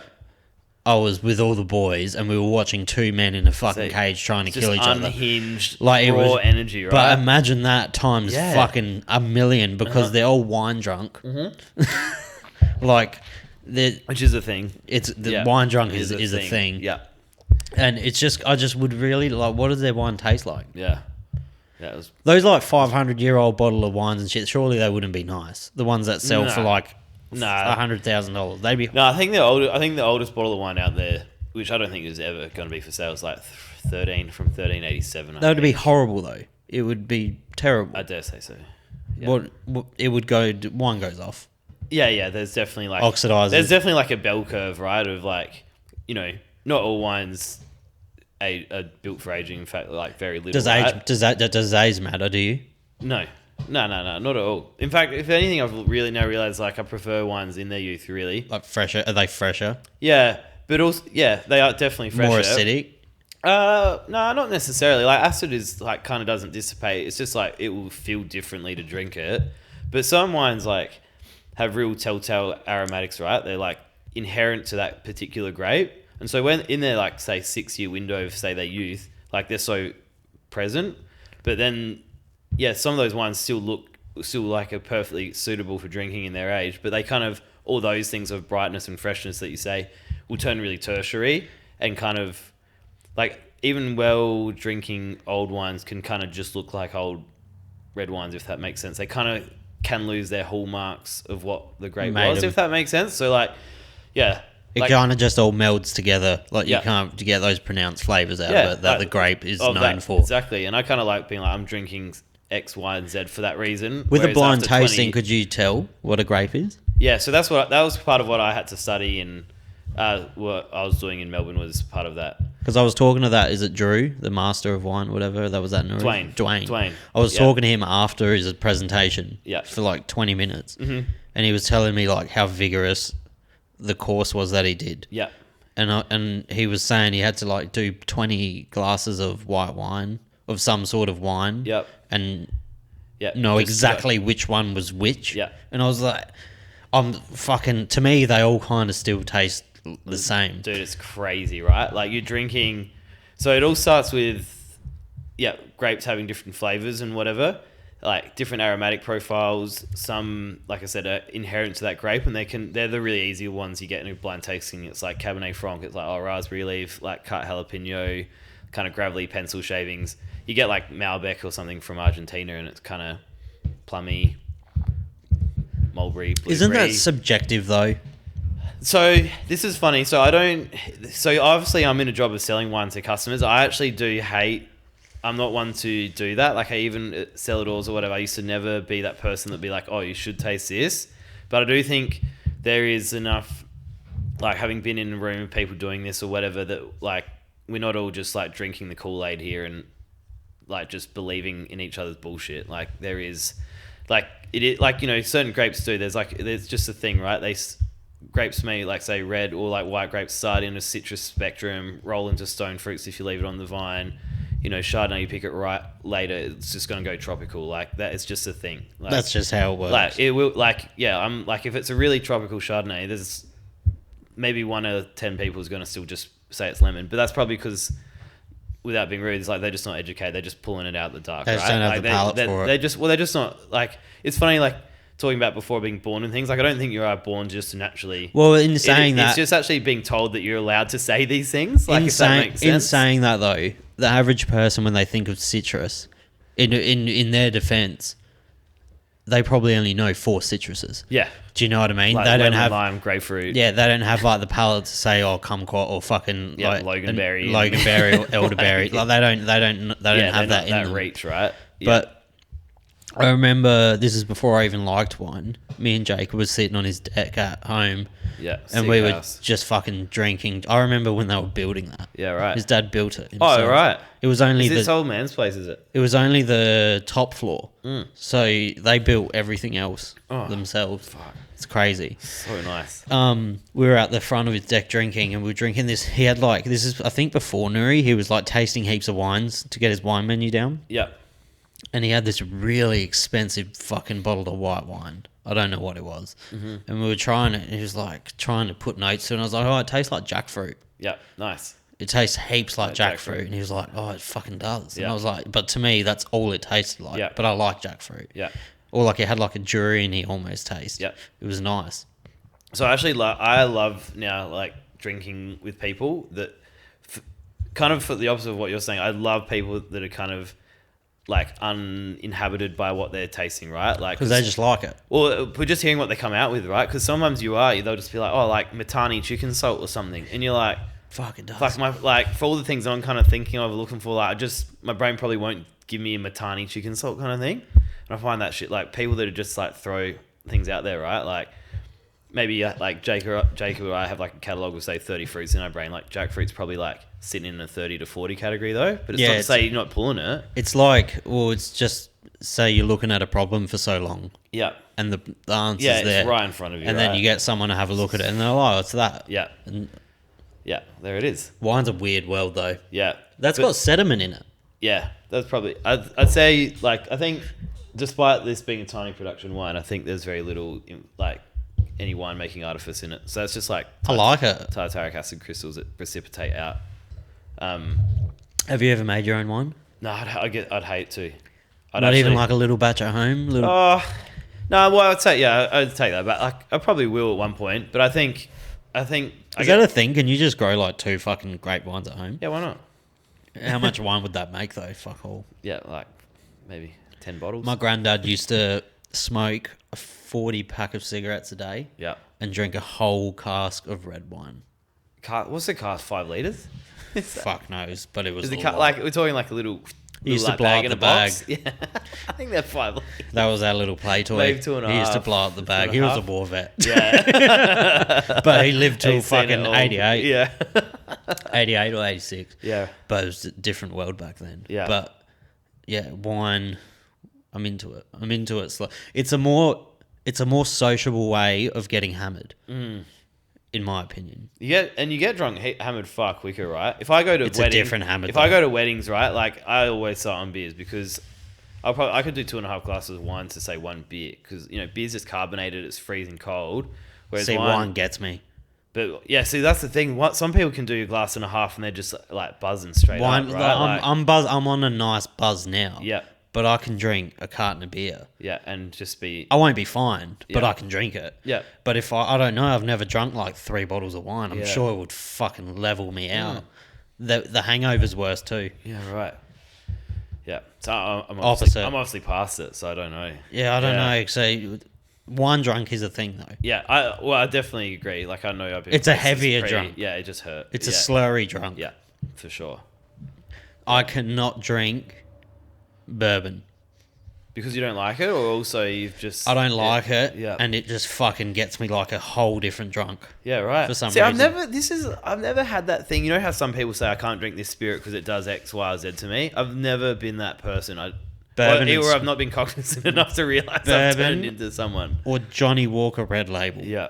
If I even smell Johnny Walker Red Label, I'll punch you in the head. Really? I don't know why. I don't know Aggro why. Sav. But it's only Johnny Walker Red. Oh no, because I get so drunk on it, and it's so nasty.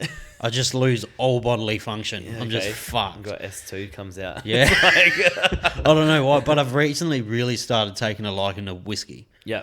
I really enjoy it because I was like, oh, not all whiskey's Johnny Walker Red. Yeah. Like it's so nice. Yep. Have you been down a whiskey rabbit hole? Yeah, I love whiskey. I love brown whiskey. Someone Is brought that Johnny me, Yeah. Yeah. We can have a little bit of Coke. that if you want. I was going to do that on the podcast to piss people off. I remember one of my first hospitality jobs, someone ordering a Johnny Blue and Coke, and I didn't, trying to pretend like you know what you're talking about. It didn't mean anything to me. And I remember other people going, I can't believe you just served this guy Johnny Blue and Coke. And I was just like, yeah, me neither. Like, that one's a what does that mean? That one's a special edition one. Oh, that cost me $1,000. Oh, right. Yeah, I bought that in Dubai. Oh, so you're into it? No. This was before. I've had that bottle for 6 years. Okay. I was in Dubai and I had 1,000 American left. Yeah. And I was like, I really want to spend this. Like, I just want to get rid of it. I just want to get rid of it. I'm coming home. I'm going to come home. I'm going to fucking lose half of it to exchange rates and fees anyway. Yeah. I just want to buy something cool. And I didn't even drink whiskey at the time. And I went into the bottle shop and they had that for like 948 American or some shit. Yeah, yikes. And I just fucking bang. Yeah. Done it. Yeah, there you go. Yeah. Whiskey, I like brown spirits kind of for that practicality sense, right? Of like, I do like them. But like you say, like wine is such a social drink, which is great. You can just go around the dinner table. I like having like a little catalogue of brown spirits on hand for when like I've finished a bottle of wine at home. Still kind of want to watch, I don't know, end of the footy. Do you want to try it? Knock off. Why not? When you finish that, I'll give you a little bit. Oh no, it's fine. Yeah. I don't want to keep the bottle. I don't care for it. I actually prefer. See behind that. Is that a bit of mead? Not. No, or is that saying? That's so weird you say that because I was gonna go get a bottle of mead for tonight. Yeah? I've never tried it. Mead. Oh right. And I've been obsessed with. Well, it's so easy to make, I think too, right? It's honey based. Yeah. But I've been obsessed with the thought of mead for fucking ages. Right. And I've never tried it. Yeah. Okay. Does it taste sweet? Yeah. Is it sweet? Yeah. How sweet? Well, you can. I think it's into like. Can you taste the honey? Yeah. Oh, that's my favourite drink because I tried a carbonated mead at Victor's Place. Okay. Victor's Place had a carbonated like bottle of mead. Yeah. It was like, I don't know what it was. It was fucking delicious though. Yeah, right. And I was like, if mead tastes anything, do you have a sweet tooth? Do you reckon? I never used to, but you kind of do now. But now, as I'm getting older, I used to. Oh, but you also like sour beers, so I guess you kind of. I used to hate sweet food. Yeah. Like I was never a dessert person, but ever since I got with my missus, she's a sweet tooth. Yeah. And it kind of like rubbed off on me. Yeah, right. But now, she's not as much as a sweet tooth as me. Now you are. Yeah. Yeah. But mead, just the idea of it, delicious. Yeah. Okay. Yeah, I would have thought like you would have if you like it. So you've never thought about making it? No. So I think it's. I never thought about making any alcohol. I was going to try and make beer once. Yeah. But it's going to taste shit. Yeah. So what's the point? Yeah. Yeah. Just buy it, right? Mead's literally just honey fermented. Yeah. With yeast. Yeah, but I think you can. I think it's even easier than that. I think because like honey's kind of got like is rich in obviously sugars, but I think it's rich in also yeast because there's such like a raw material like product. So you don't need any I don't think you actually need any starter. I think that's kind of the thing of it. I think you can just dilute it with a bit of water and it actually like just ticks off. So you need distilled water and honey. Yeah. But obviously the amount of honey to water you put is how strong it's going to be. Yeah, I guess so. Yeah, right. Yeah. Yeah, I've not really investigated it because I'm not a big mead person, but I do know. No, that's a bottle of Hibiki. That's a Japanese whiskey. Behind that. That thing with the something head on it. No, that's Howler Head. That's Dana. Do you know? I can't even see. Do you know the UFC? Yeah, Dana White. That's Dana White's rum. Oh right. That's so good. Yeah. Okay. It's sweet as fuck though. Right. It's a banana rum. Oh okay. But you can. You're a sweetie guy, aren't you? You can smell the banana in it. Yeah. Okay. But that Hibiki behind it is really nice. Yeah.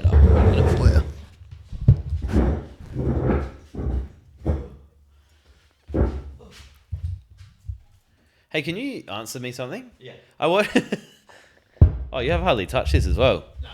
I watched. So you're into UFC? Yeah. Yeah. So I've never really watched it that much. Apart from I always seem to land myself at a pub when like one of the serious main event fights is on. Like it's just like it's like a knack. I'll just be some country pub. It's a man thing. And I just land on it and it's like it's your natural instinct. Well, it's kind of annoying because I'm like, let's go to this pub. It'll be dead. And next thing we're absolutely heaving. But anyway, I kind of was intrigued and I watched the Conor McGregor documentary recently on Netflix. I still haven't seen it. Well, I just need to know, was he actually a good fighter or not? Because this is all filmed in like kind of post his halcyon days of being wherever he was. Give me one second. Yeah. That's a good question.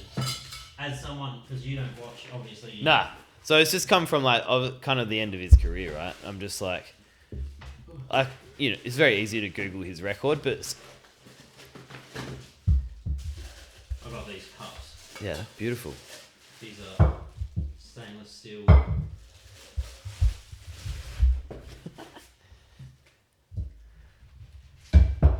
Shout out to Cup Kings. You can use discount code TSWS for a 10% discount on their website. Metal beer pong gear. That's a good question. Now he's fucked because he's made $300 million and he does a boatload of cocaine.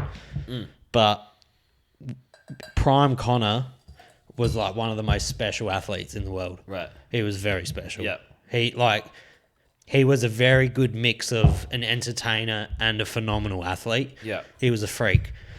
It's very warranted his success. Yeah, okay.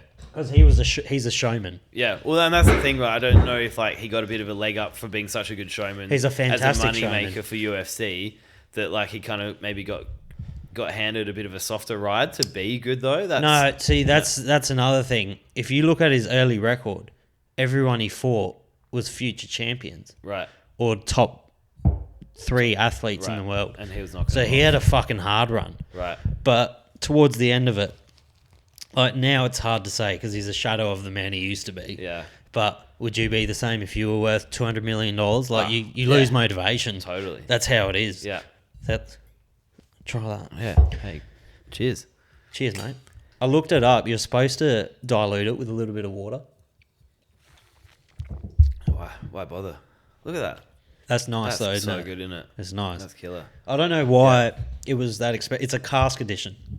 I don't know what that means, but I think it just means it's from a single barrel.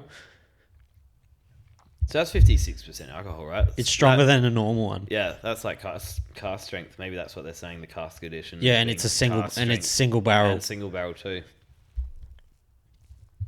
Yeah, Jacob was explaining it to me one day. I didn't understand. Yeah, well, I just don't know enough about classic blue versus, in this sense, cask, but yeah, nice. Great base level for good whiskey, but you can buy a bottle for a sixth of the price, a Japanese whiskey, and it's 5 times better, in my opinion. What whiskey's that? Shiba. Shiba. I love them sick bottles too. The one with the samurai? Samurai. There's a bottle that's usually about 85 to... Yeah. That there... Yeah, that's it. Fuck. Yeah. I can pound that down. Mm-hmm. And it's so nice. It's as nice as like a $300 bottle. Mm-hmm.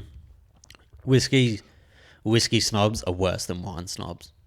Do you know what I think it could whiskey almost people be worse? Fuck. Dude, craft beer people can... Yeah, but that's because it's Dave from fucking Brunella East. Like, do you know what? Like, on their pages...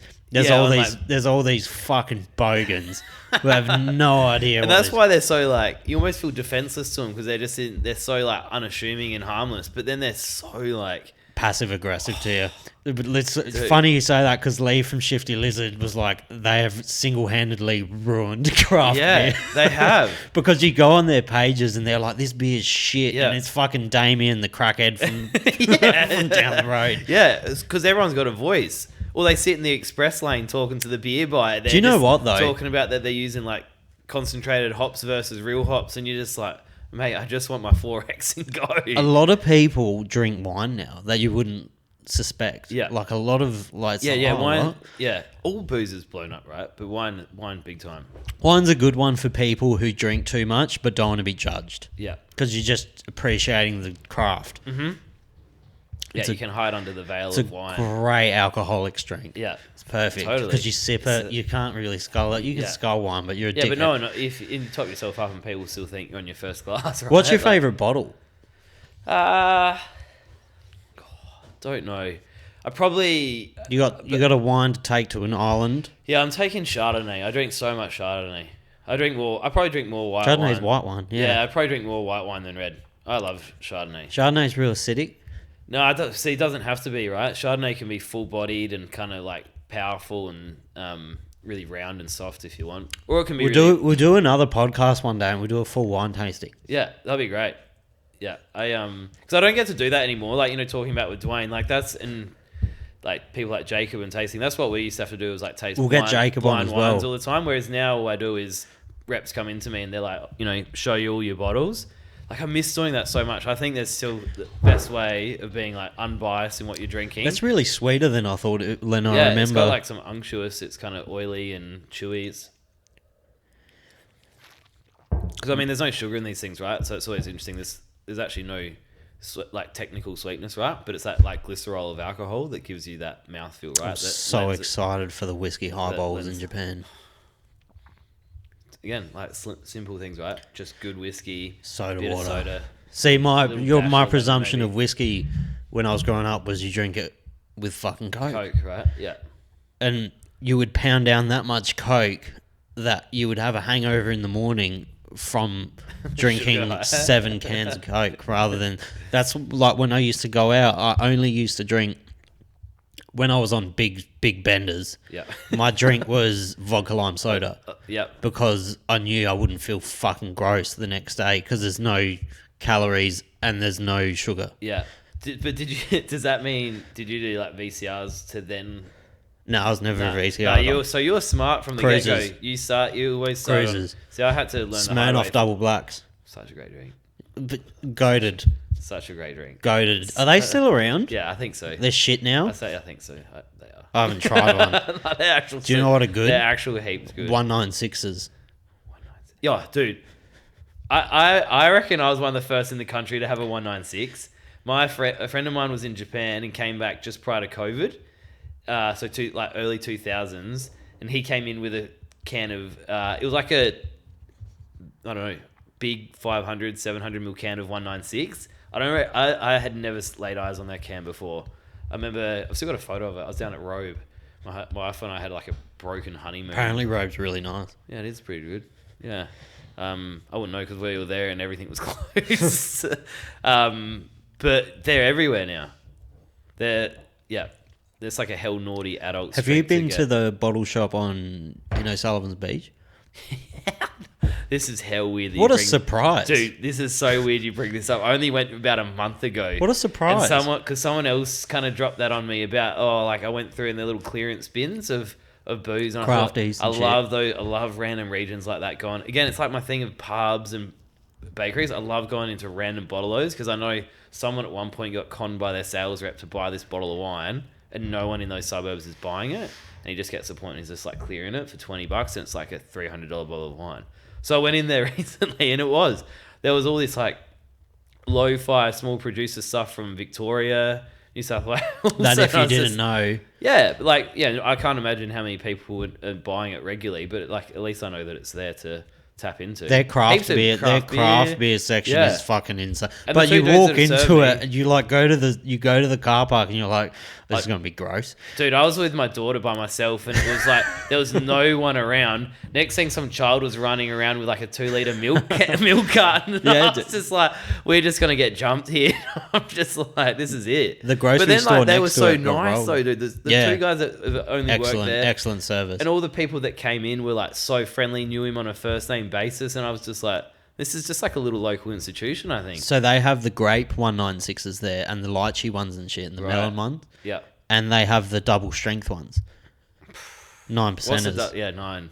But that's tough. In Japan, they got 16%ers apparently. See, I won't get my phone because it looked rude. I reckon what No, get your phone. I reckon they're the 16%ers what I had. Yeah, they're fucked for. Apparently, Westerners always go to Japan and they'll nail them because they don't taste too much different. Yeah, and they will be menaces in the street because of it. Where is it? I need to go into March. They they got that. Have you ever seen the can? Oh no, it's not. So 9%er. Yeah, that one there. Yeah, is that it? That's back in March 26, 2000. That's 9%. Yeah, apparently they have an even stronger one. It says strong. Yeah, on it, apparently they have an even stronger one. Yeah, right. 16%. Have you tried the alcohol Wild Boar? No. While you're on your phone, type in Wild Boar can. Yeah. I'm pretty sure it's 15%.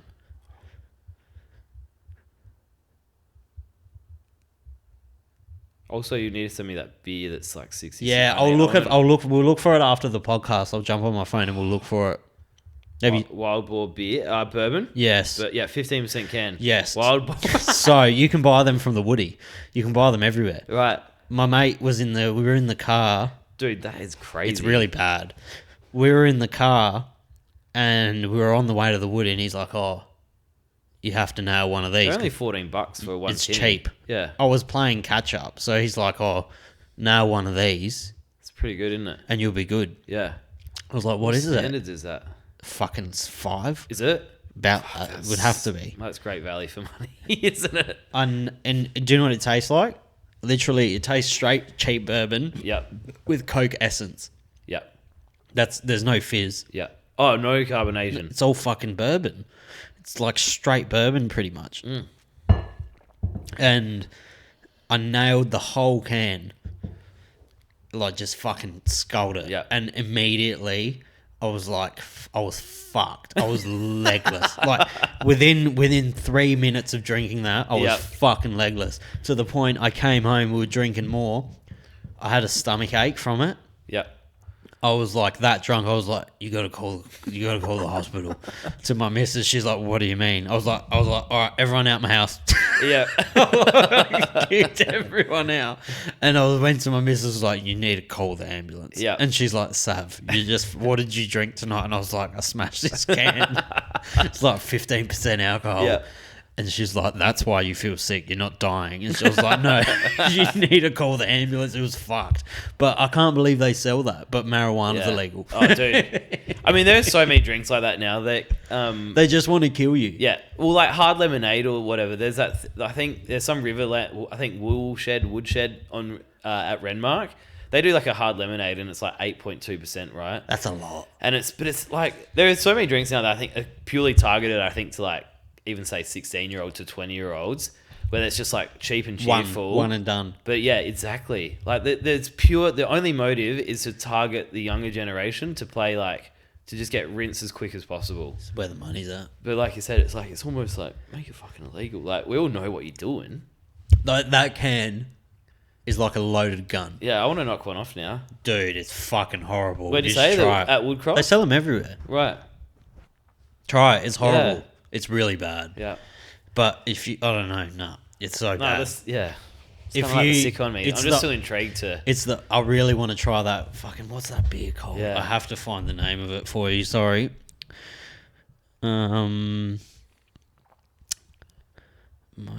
alcohol. Jeez, these are legit beer pong cans, aren't they? Yeah. So it's a company... Yeah. Shout out to Cup Kings. They make medals, beer pong gear, so you don't have to use plastic. Right? It's like an environmental thing. Yeah. But they're nice. They're fucking cool. And when you throw the ball, they don't fall over. Yeah. 10% off. Most alcoholic beer in the world. I think it's called Venom.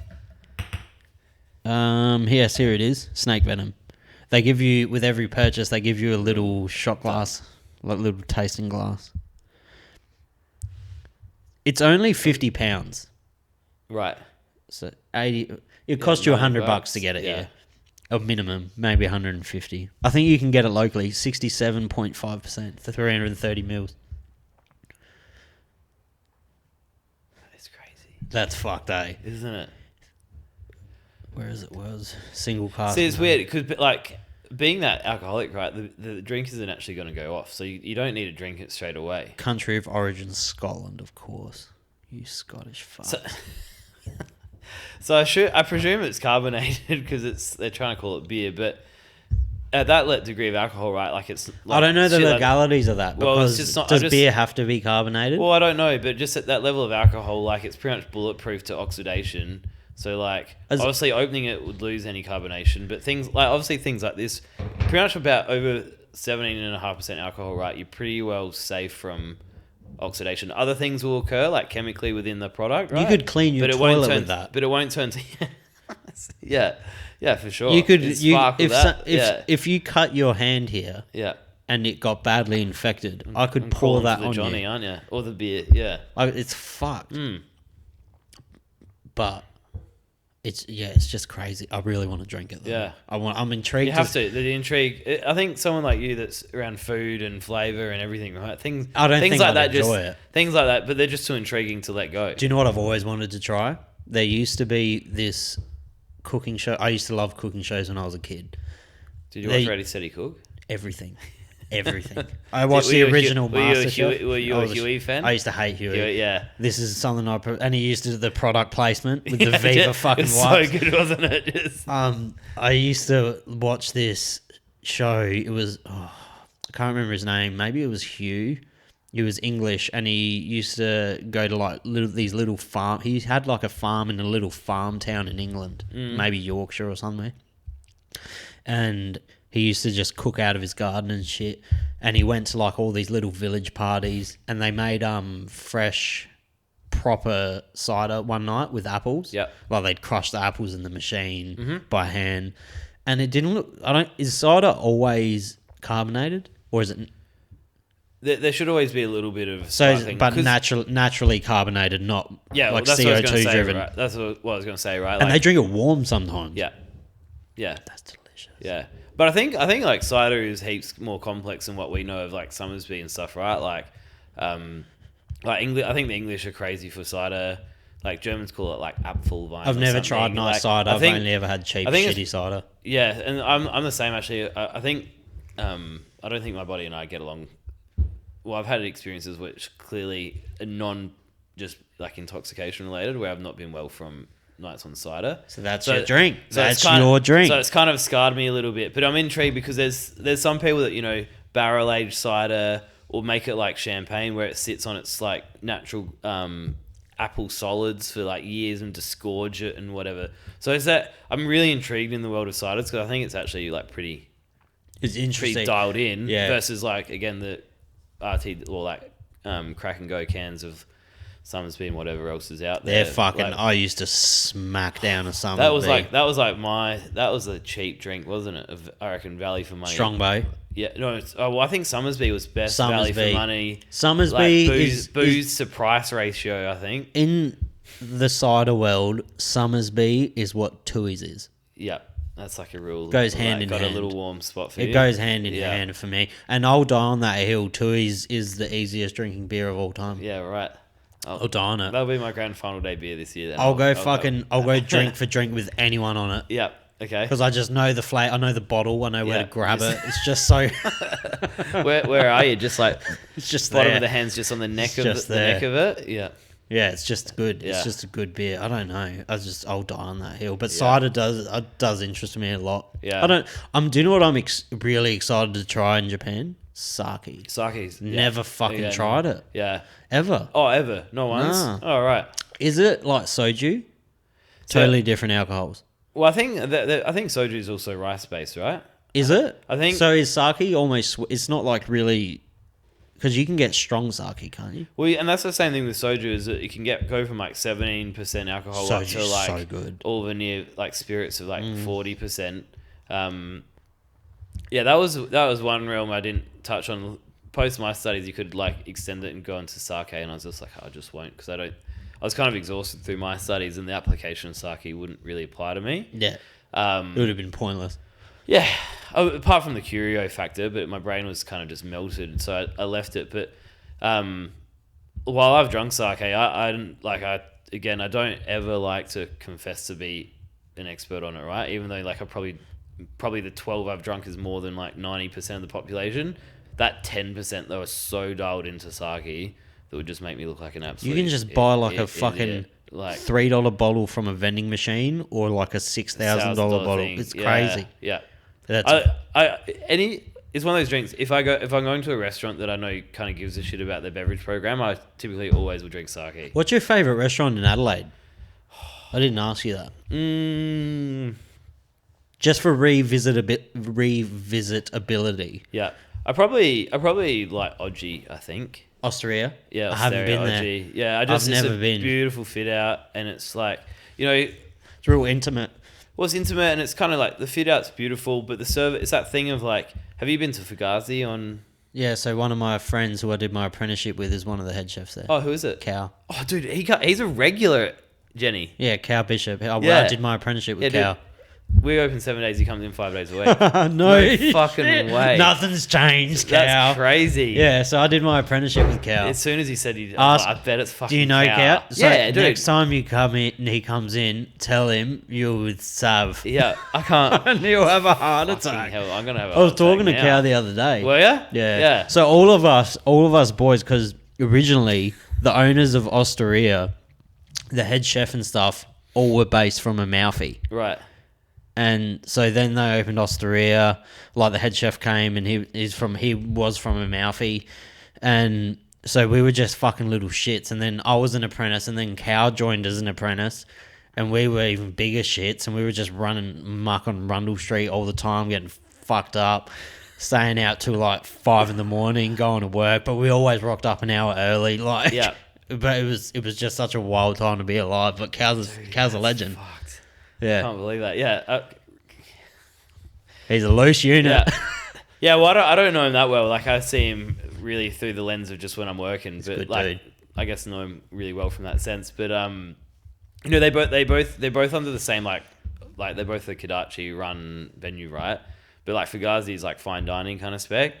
Isn't Osteria Oggy more of a... Well, it is. Well, like as in the quality of food probably reflects that, but I think the level of like that's what I again kind of get back to. I like that they cut an environment that it feels like you could walk in just in a nice pair of jeans. That's and a interesting. t-shirt. I haven't been to either, but my perception of both of them was the opposite. I thought Fugazi would have been more... Yeah, no, Fugazi probably feels like you're definitely wanting to go collared kind of thing, whereas I'm rolling in feeling like I've just come off the Amalfi in my... If you want, have more. Oh, thank you.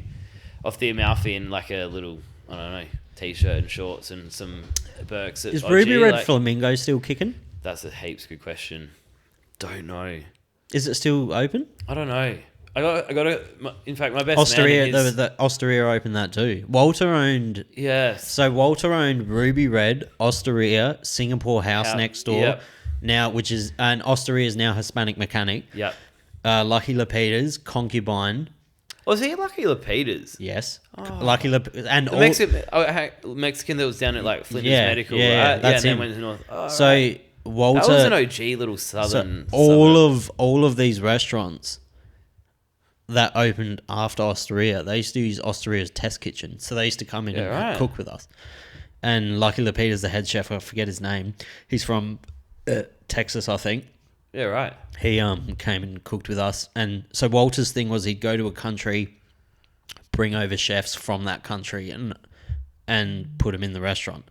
So Ruby Red Flamingo, those cunts could barely speak fucking English. They were all fresh off the boat Italian. Yeah. And you could tell in the food it was really nice. Yeah. And I hope it's still that. It was really good. It was good. That was one of the first restaurants in Adelaide that I remember did the whole no bookings thing. Yeah, I was going to say, it felt kind of like groundbreaking a little bit. It was just like no, walk on in. Like, Ruby Reds had no bookings, no anything. And that was really common in like Melbourne with Chin Chin and shit like that. Yeah. But no one in Adelaide did that. Doing that. And that was probably even pre-Chin Chin. Yeah. I don't know how long Chin Chin's been open. Yeah, neither. But it was a real casual, cool vibe. I don't know. I never hear anything about them anymore though. Nah, because I remember at one point thinking they had closed and they were still open at that point. But I don't know if they've fallen victim to COVID, right? That's a big one. Because were you open during COVID? Kind of. I think we only closed whenever it was mandatory, right? Like that first, I reckon there was a first... Because you don't do any food, so you would have copped it hard. Sort of. We couldn't do takeaway. It didn't mean from like we couldn't take away. Yeah, we couldn't do that. But we closed for that first, say, 7 weeks or whatever it was. I think when it talking 2000 when it first hit, I reckon closed for 7 weeks, and then after that, I reckon we only had 2 or 3 mandatory closures. We never fucking closed. We were waiting for it. We were hoping we'd be able to close. We were so tired by the end of it. Oh, you would be. Yeah. Nothing was open, and we were just getting fucking slaughtered. Like, it sounds like, oh, wow. No, it was like, when is this gonna fucking be over? Do you think you could close though? What would be the community reaction if you close? Wouldn't want to know. You wouldn't want to know? You reckon it'd be pretty... People forget. What, like, I think they'd flick you and move to the next one. people just feel that how we built our business was because other people take days off. Yeah, that's don't. what I mean. So yeah, people. So when they're closed, people come to us, and then they Yeah. realise we're better, and then Yeah. they stay there. That's how you build a business. You, like, you work more than your competitor. Yeah. That's how you build anything. Well, I guess that's more of an old school mentality to things, but that's how we learned how to do it. Like, if you work harder and you work better than your competitor, you're going to beat them. Both, you're going to beat them, right? Yeah. Yeah. I had this discussion with someone recently. Is there a particular beer, for instance, that's best for beer battered fish? I don't like beer battered fish. But I think it's inferior to like a tempura or just a normal batter. Right. Just because I don't like the flavour of the yeast in the batter. Yeah. I think it gives it a flavour. Okay. But if I was going to use anything... See, someone told me Cooper's Sparkling Ale was... Yeah, you'd want, like, honestly, something like that, like a sparkling ale, something real fucking... Honestly, you just want the carbonation from it. The flavour's so second. Oh, right. That's like when you're better off just using soda water. Yeah. Like a really fizzy, like a real CO2'd out soda water. Yeah. But then you don't get the yeast and you don't get like the thickness. extra But it depends. In Australia, our fish and chips is so different to English fish and chips. Over there, their batter's fucking so caked on. Yeah. Like so caked on. It's and I don't like the idea of that. It's fucking gross to me. Yeah. So I like a nice thin batter on my fish. I don't even like my fish battered. I like crumbed or grilled. Yeah. But if you're going to batter a fish, it has to be thin batter. But if you go to the UK, their cod is like... they do it because it almost steams in it. Yeah. It's like a good little cooking vessel. I remember watching... Heston had a series called Something Perfect. It was like... It was a series, something in the search of perfection. And he would focus on a dish for like a week or a couple months, and he would literally be like, oh, this is the actual perfect way to do it, technically. Yeah. Like, this is... And he did fish and chips once. Yeah. And that's when he did the triple cooked chips, like his famous triple cooked chips. Yeah. And the batter on his fish, like, he'd batter it in a thick batter, and then he'd get his fork and he'd... over the oil while it was frying, it would build up a nest of batter on top of it. So there was like a fucking half an inch on each side of batter on it, so the fish steamed inside. Perfect. So it has its purpose, but I couldn't eat. I don't know. I just don't fuck with fried fish that much. Yeah. Okay. Surprisingly. Yeah. I don't know. I'm a crumbed fish guy. Oh, yeah? If I was gonna eat if I was gonna eat fried fish, I'd eat it crumbed. Yep. Yeah. Yeah. There you go. I actually ate deep fried flathead wings for breakfast today. Yeah. Okay. Delicious. Yeah. Yeah. Yeah. Yum. Fried. Yep. It's corn flour. Tossed in raw garlic, lemon, parsley. Yep. Beautiful. Breakfast. Yep. Yum. How good seafood? Or you I could be... Would you prefer to give up meat or seafood? Probably meat. You'd give up meat over seafood? Yeah, but it's funny because I'd eat more meat than I do seafood, but exactly the same as me. But I enjoy seafood more. So I'd like... Meat's like just more accessible and more like readily available. It's not... See, that's what you think though. Seafood's accessible as fuck. Well, you are, yeah. But that's true. But that's the exact same as me. I don't eat nearly as much seafood as I do meat, but I would give up meat in a heartbeat for seafood. And I used to be allergic to fish when I was younger. Oh, so you can overcome allergies? I used to. No, I think you can. Yeah, I used to. I don't have a producer to bring that up on Google, but I used to break out into massive hives and rashes whenever I even used to touch seafood or fish, anything. Yeah, right. And then, surprisingly, I started work at my brother-in-law used to be a part owner of the fish factory on Grand Junction Road. Yep. Massive fish factory. And I started working there when I was like 12-ish. And I don't know, I think being around all that and just forcing it on me kind of built an immunity. Yeah, right. And that's so interesting. Then when I could eat fish, because I was scared to eat fish, but like when I was 13, 14, especially when I went into kitchens at 15, because I started my apprenticeship at the day I turned 16. Yeah, I left school at 15. Yep. I was qualified by 18. when I was in kitchens and I was forced to eat fish, I was like, fuck, it's so good. Yeah. When you get like fresh, and I regretted not eating it for years. Yeah, right. Like oysters now, my favorite. Oh. Have you gone to like Coffin Bay or anything? No, Does that interest you? Well, it interests me to see the farming aspect of it, but I know I've eaten oysters just as good as that. Yeah, right. Do you know what I mean? You don't think it's going to be any better? No. I've eaten really good oysters. Like, I've eaten very nice oysters, so I know it's going to be amazing. Yeah. Like it would top all of it. Yeah. But it won't be better than. Sure. You know what I mean? Yeah. Like, Japan's the only place I'm looking at the moment because I think it's not going to be oyster season when I'm over there though, because it's going to be peak summer, I believe.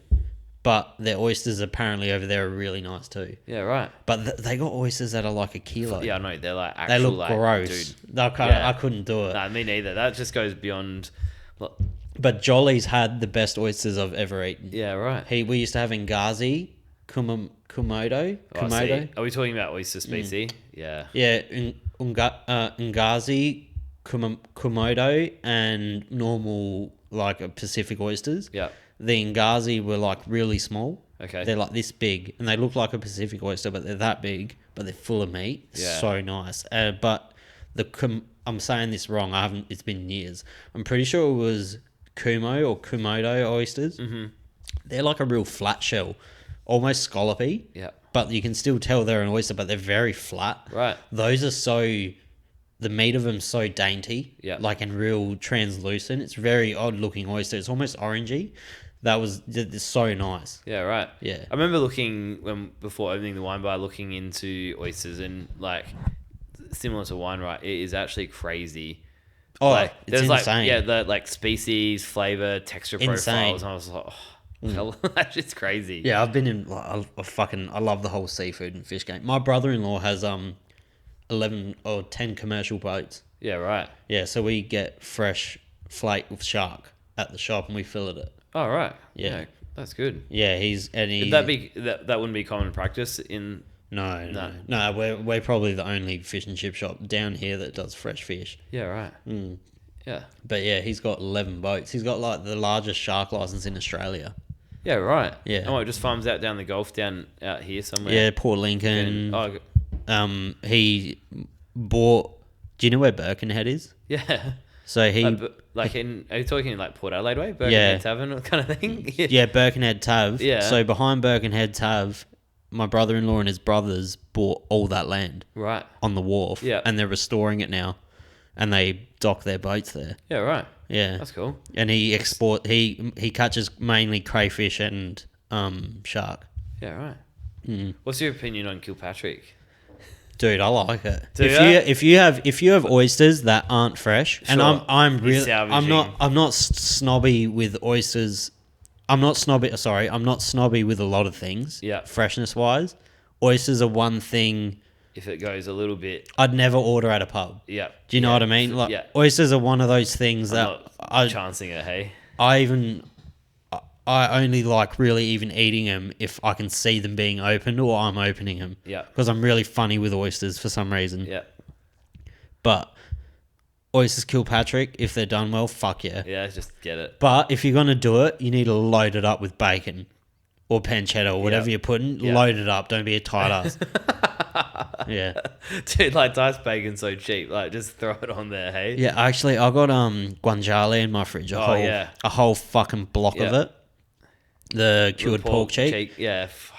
I was thinking the other day, that would be dope. Where did you get that from? Down this way? Or did you go to Pasadena? No, I got Dino from Adelaide Fresh to order me like 2 kilo of it. So I got a whole one in my fridge. Are you on a name basis with them at Adelaide Fresh? Oh, I've known Dino for fucking years, yeah. They delivered to the shop, but I knew him before that as well. But he can do orders for people and stuff, but you can't because you can't find guanciale down south. Yeah. And I love making carbonara. Yeah. But I like making it with guanciale. Yeah. But you can't find it. So I bought it and I'm going to chuck it in my freezer. But I was thinking the other day, fuck, that'd be so nice on oysters, Kilpatrick. Yeah. Do you do oysters? No. Nah. So have you done much of Queensland? Yeah, but not for... So my wife and I just booked a holiday to Queensland today, actually. but I haven't been since. You're obviously, because you got a kid, you're going to be doing the Goldie. No, we're doing Noosa. Fuck yeah. Yeah, dude. Nice. Yeah. But this is the thing. So I've done Noosa, I think 3 times. But the last time I would have been 14. So even though that's such a different trip, my fear is that like I'll still remember it so vividly that it won't feel that new to me. Dude, it's so good. But it's just because I wanted to do Tasmania, right? I wanted to do distilleries. I've always wanted. Jacob just did Tassie. Pubs, bakeries. But again, having a 2-year-old, it's just being better weather, coastal, sand. They just kind of made far more sense as a family holiday. The Gold Coast, especially Sunshine Coast. Best holiday I've ever been on. The Goldie. See, we tossed not the Goldie. Oh. Fuck the Goldie. No. The Goldie's horrible. Yeah, that's what I was Sunshine Coast. Yeah. Sunny Coast, like Noosa. Yeah. Have you been to Mullaney? Yeah. Oh no, so I haven't. Oh, bro, take your kid to Mullaney. There's a aviary. There's the botanical gardens, and it overlooks all of the Sunshine Coast on the mountains. Yeah. And inside the botanical gardens, there's an aviary. It's got 4 bird cages the size of my property, each cage. And there's macaws and they land on you and you fucking... It's crazy. Yeah, my daughter will love that. Yeah. It's crazy. But they have a fish and chip shop in Harvey Bay that I went to. On the little island there, right? Harvey Bay's the little island. No, so Harvey Bay's near Fraser Island. You're talking about Fraser. But you can see Fraser Island from Harvey Bay. Yeah, right. So Harvey Bay have this fish and chippy. Yeah. You go in there and there's all whole fish and mud crabs in a display raw. Yeah. And you pick what you want and they fucking fry the cunt. Yeah, that's perfect. So that's good. Yeah. And they have fresh oysters and scallops and Harvey Bay scallops and shit. So nice. Yeah, perfect. Yeah, my wife and I had 5 family. So we talking about COVID before having that 196. We got married the very day before COVID actually, like the official lockdown here. Fuck, you snuck it in. So we had 5 failed honeymoons before we actually got one. And like the 4th one planned was for Queensland, and we actually had accommodation all booked in Mullaney, which is kind of why we've Mullaney's fucking beautiful. Yeah. I proposed to my missus in Sunshine Coast. Yeah, right. When did you go? Well, so her family's all from Harvey Bay, so we've been a couple times. But the first time we went, we drove from... We landed in Sunshine Coast, and I got a car and we drove all the way. No, we landed in Gold Coast, and I drove all the way to Steve Irwin Zoo was our first destination. We stayed at Alexandrina Headlands. Yep. So fucking nice. It's like it's really posh, but it's nice. Okay. We went there. It was past Brisbane. It was in the sunny coast near Mooloolaba. And we went to Steve Irwin Zoo, and that's where I was proposing. And I had this day booked where we were going to like play with a cheetah. Like you could pat it and fucking play with a little cheetah. It wasn't little, it was fucking huge. And I was talking to the guy on the phone and I was like, oh, can I propose during it? And he's like, oh, is she going to scream? And I was like laughing and I was like, I don't know. And he's like, no. Like, actually, is she going to scream? Because if she's a screamer, she's going to fucking kill both of you. I was like, okay. I was like, I don't think she will. We went there. So amazing zoo. Have you fucking ever been there? No, I haven't. I'm not one for zoos. I think they're horrible. Yeah. That zoo, the coolest fucking shit you ever see. Yeah, okay. It's like fucking 100 acres of just paradise. All right. These animals actually look happy. We went there and you signed the form, and on the form the first rule is do not pat the grazing animals before because you'll smell like a sheep. Yeah.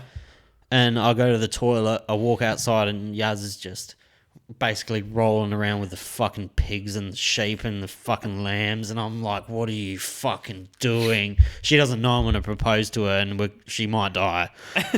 And I'm like, oh my God. And I was in a foul mood. She's like, why are you in a foul mood? I'm like, go dead-all yourself. Just go scrub yourself. And we've gone and we're playing with this fucking huge cheetah. And I've opened up the box and I'm like, don't scream or we're both going to fucking die. I didn't even say, will you marry me? And she it's thought, life or death, she right? thought there was a mosquito or like a bug on her. So she's like, slapping it away. And I'm like, no. Just don't scream. But that was our experience in fucking Sunshine Coast. So if you don't take your child to Steve Irwin Zoo. Yeah, right. Well, look, it wasn't on the list actually. Dude, as an adult, it's a cool place to go. I would have spent 2 days there if I knew it was that cool. Yeah, right. Yeah, shit. It's just I'm not really like big on zoos either, but like I'm not at all. I think it's cruel as fuck. But it honestly seems like more of a sanctuary because it's just so cool. Yeah, sure. And you can we got a week. We saw the Croc place where Steve used to do his shows. Yeah, they do shows there still. And they play like a Steve Owen tribute. Are the family there? Do you know? Oh, so like we didn't see Bob. But I looked over. Is Bob the son? Bob's the son. But I looked over, and Bindi was like from me to like that box there, and I was like, "It's fucking Bindi."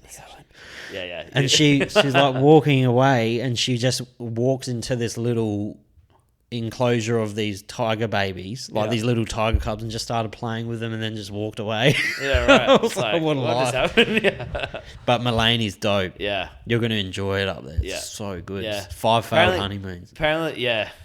We and like going back even like full circle to what we were talking about before, like we were gonna do like Brizzy up into talking about like Fidor. There's that restaurant called Agnes actually in Brisbane. I don't know if you've heard of it. Literally same concept. The food in Adelaide is better than the food in Queensland. Yeah, I think it would be. I think it's so like, spread out over there. I don't know about Brisbane because Brisbane's like its own thing. Well, I think it's a little bit more Foursquare in Brisbane. Like I think there's so much like Asian influence a little bit where it's like so. Really? I didn't spend any time in Brisbane, so I can't comment. When I was looking into doing all our bookings, it was very much like 75% was like really Asian inspired. It was just like the food was good in and I kind of got that like to use your example, right? I kind of got that Chin Chin vibe of like, oh, this is like Chin Chin copy paste 2.1 everywhere, and I was like, fuck, Agnes is actually kind of like short Fidor copy and paste, but still like super unique. I think in the scheme of like Australian dining of like, nice, totally wood powered restaurants, pretty wild. Obviously, we didn't. That's one thing I fucking love. Yeah, to do that. Yeah. I just think, like, you did do Fidor, yeah. Pardon? You did do Fidor? No. Oh, you didn't do it. You just love the idea of. That's one thing I'd love to do personally, like just only fire powered. Yeah. Doing that trip was then going to go Noosa, then through Mulaney, and we were just going to go absolute bush and go on this regional pub tour. That's sick. I just wanted to go out wild, and again, we didn't get to do it. So this is kind of a bit like reliving the honeymoon we didn't get to do because awesome, but with the child. With a child now, yeah. There's like this little like a pub north of Noosa called the Apollonian, maybe. Do they have just like I love Queensland pubs. They're kind of on steel wood. Like I feel like they're built for pubs, right? I didn't go to many pubs. Everyone wants to have a beer or like alcoholic ginger beer and whatever. Like they're just geared for people that want to just have an arvo sesh. I think they look really. I think Adelaide has the biggest pub culture in Australia. I don't know. When I went to Queensland, it just didn't seem like people. Tradies do. Yeah. But like young blokes, like they don't get around it. In Adelaide, day drinking's huge. Yeah. In Queensland, drinking any time of day is huge because it's perfect weather. What I mean. But textbook. But yeah, I don't know. I feel like Adelaide. So you weren't following me. I'm planning. So me and my friend Chris years ago. You'll love this actually. This is when HQ was still on West Terrace. Yeah, what a venue. So we were like, we were fucking retarded kids. Like we were just loose units. Yeah. And we were like, let's dress up in the nines, like dress in really nice suits, get a hotel room, and do this thing called suit party. Mm-hmm. So suit or suit? Suit. Yeah. Only because we dressed in suits. It was 20. You got a HQ. 20 pints in 20 pubs. Yeah. The Golden Mile. So we started at this. We started at the Stag on Rundle Street at the bottom of Rundle. Yep. And we had a map, and we were going to walk all the way up Rundle and all the way up Hindley, and HQ was the 20th pint. That doesn't take that long to do either, dude. Dude, it does. That's pretty quick for. Oh, right. 20 pints, 20 Imperial pints. Okay. I was going to say the walk actually doesn't need to take that long. No, because once you get up to pint 4 or 5... Yeah, you're gassed up, aren't you? Nah, you're drinking more because you get sidetracked. You meet someone, you're talking, you're drinking. Off a couple others. Like you drink more and then you forget what you're doing and then you got to go and then you're fucked and then you get kicked out of somewhere or you don't get let in somewhere. We made it to HQ 2 minutes before close. Yeah, right. And we started at midday. Yeah. Took like fucking 8 hours.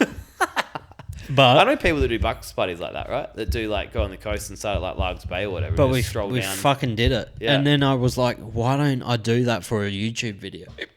Down south. Yes. The south has 29 pubs. Yep. Counted them. What's the best pub down south? For what? Just a half decent palmy and a beer with a beer garden to maybe watch the footy. For me? Yeah. Mikko's. Yeah, Mikko's is good. Mikko's. No one goes there, but fuck is. Yeah, we've only discovered it the last 6 months. Mikko's, and do you know what? The best food? Aussie Inn. Oh, is it actually alright? If we're going from... Because past the hill to me ain't south. Past Lonsdale, basically north. Yeah. So if we're going from Lonsdale to... south, right? We'll cut it off at Sellex. Sellex? We'll cut it off at Sellex. Perfect. Which is Victory. Yeah. Best food obviously would be Victory because that's more probably restaurant food. Mm-hmm. But nice pub meal for me, 100% Aussie Inn has the best food. Yeah, right. New chef, fully renovated. I shouldn't even be talking about this because all the locals will be mad. Yeah, right. They got live music on Sundays. Playground for so good. Never been. Food's good. That's my bottle. Food's fucking good. That's my bottle too. Yeah. Mikko's though, so good. The outdoor area is second to none. Yep. If I want to get really loose, now it has to be the Woody or the Seaford Tav, obviously. Yeah, okay. Well, Seaford Tab goes. Seaford Tav on a Friday now is trying to be the Vic. Right. It's trying to be the Vic Friday from O'Halloran Hill. Yep. So what I was thinking is we're going to start at the Emu. Mm-hmm. I got a map on my phone of it all. We're going to work our way all the way down to, I think the last place is like the top pub. At Wollonga? At McLaren Vale? Wollonga. Yeah, sorry. Yep. And then we're going to cut across to, what's across? No, Kickback's in Wollonga. So that's before Kickback. I'm going to Aldinga. Aldinga. Yep. And then all the way up to... So there's like 8 pubs there alone. Or places to drink alone on the way there. And then we're going to cut to Aldinga. 1 pint in each place. Yeah. Up to the Seaford Tav, which is next. Then I promised Jacob we'd go to Newry before we went anywhere else because I don't want to be too drunk. And then there's Fleet Street and the Porty's pub there, which Porty's pub is the worst pub in the south, in my opinion. Yep. So much potential and they haven't fucking renovated it or anything. There's something happening in Port Noarlunga actually, just on that point, right? There's like a little... I was up in Porty's the other day, up on just across from that car park. Isn't Kickback? Are they moving there? Kickback are opening another... There's like a little pizzeria or something. No, Kickback are opening another venue. Killer spot. Yeah, Porty's is a good spot. Yeah. And the Hoarders sold. Apparently, allegedly. Yep. Italian restaurant going there. Okay. Another killer killer locality. They never do well. Nah. Because they're too cookie cutter really as venues. Even like Glenelg, you go down to eat at Glenelg and you eat it on the marina and it's like, why isn't the food amazing? Yeah. You know what I mean? Yeah. So we'll go up there and then we'll hit the Colonnades Tav. Yep. And Jimmy Dean's. I don't know Jimmy Dean's. Jimmy Dean's South Adelaide Footy Club. Oh, right, okay. and then we go to the Lonnie. Yep. Anyway, the last destination, so you're getting Ubers obviously here. I'm going to get drivers. Yeah. I'm going to get 2 drivers because it's going to be 2 teams of 3. First team to the Woody wins. All right, this is a competition. Yeah, me and my original, the bloke I did this with, Chris. Yep. We got 2 teammates each. Okay. First one to the Woody wins. Yeah. Perfect. Woody's the 20th. So, what do you win? Just the bragging rights, or? Nah, it's a good YouTube video. That's good fun. Yeah, that'd be good. If you get not let into any of the venues, you have to drive to Jenny's to have a shot. It's a city detour and back. The city would be so... I was in my... Like, they were saying to me, they were like, the city would be so much easier to do it in. I was like, that's not the point of it, no, right? but someone would get into a... There's too many fucking things in the city that could happen. Yeah. It's a tour of the South. We know the South. The South is good. Yeah. Like, these are our people. We won't get into shit here. Like, it's fine. The city, there's too many variables. We won't get let in anywhere. How long have you been vaping for? 2 months. A month. Only 2 months. 2 to 3. 2 to 3. Yeah, right. It's way worse than smoking. Yeah. Do you smoke cigarettes? I used to. Do you not do anything? Nah. How did you do it? Just cold turkey. I was at that. Dude, I was at a music festival. This was a Laneway down in Port Adelaide like years ago. Lost my pack of darts mid-festival, and I was like, fucking, you know, like out of my mind. Lost my darts. But for whatever reason, I went to go buy a new pack and had a moment of clarity where this is like maybe 5 years ago. They're like, $35 when darts was still like $20 for a 20 deck. And I was just like, that is just so dumb. Like, that is actually so dumb. I'm like, I'll just bum for the rest of the day. And I just literally was like, what? And I like woke up the next day and still just felt the exact same way about this is just stupid. It's so much money. It's so bad for me. Even like I was at a point of trying to like super interested in obviously food and wine, where I was like, you know, that's the thing though. When you drink, do you miss it? The myths of I don't anymore, but I did. So drinking's the biggest one for me. As soon as a beer touches my fucking lips, I need a cigarette. So, but what made like I'm on this hell vendetta on vapes. They're horrible. They're worse for you. I hate watching middle-aged people smoke vapes because they hold them like. Am I middle-aged? Nah, no, like I'm talking like 45 like plus. They like and have the biggest drag, do like the double drag and walking down like Hindley Street. I'm like, it's so not cool. It's not cool. Smoke a cigarette. Just have a proper dart. Like have some White Ox, some prison baccy or something. I go back and forth because I wake up. I don't have any I will have long-term effects from smoking, but at the moment I don't have any physical feeling. You don't have the immediate short-term. I don't have any effects of smoke, and I've been smoking a long time. Yeah. But this thing, now I feel effects from it now. Oh, now you are already. Right. Like short of breath sometimes already. Like I'll wake up with like a cough sometimes. That's fucked. But it's so dude, a friend of mine. There's like reports of like it's like crack. It's like crack. Lungs and shit. It's honestly it's like crack. Yeah. These things. These are horrible for you. And you smoke so much more. But right? You're just there, just ripping vapes. I'll only use it at home. But if I'm on a big session, I'm buying that 20 pack of Peter Stuyvesant Classics. Yeah. But I remember I was because do you remember at Stereos and shit when Stereos was closing, they used to do 2 packs for like fucking $20 or something. Yeah. I'd go buy like 7 of those. But yeah. Yeah, or that like they used to do 2 packs for like $20-$30. You'd clean at the end of them. You pretty much made money from it, right? I'd fucking take heaps and I'd go to HQ and just be smoke. I'd used to smoke in the main room. I think you could, couldn't you? No. No. I used to just light up and smoke. No one gave a fuck. How old are you? I'm turning 30 in November. Right, so I'm 33. I have friends older than me that actually lived in that world, right, where you could smoke inside. Oh, it's just as fucking like my family used to smoke inside when I was a kid. Yeah, that was normal. Yeah, because they all used to. What I mean, it's all in Europe, in Cyprus, and that it buzzed me out when I went over there because I could be off my dial. I could be drinking and I could just light up a fucking cigarette in a nightclub. Yeah, and I was like, this is amazing. Yeah, but then you smoke 50 cigarettes and you wake up and your clothes fucking stink.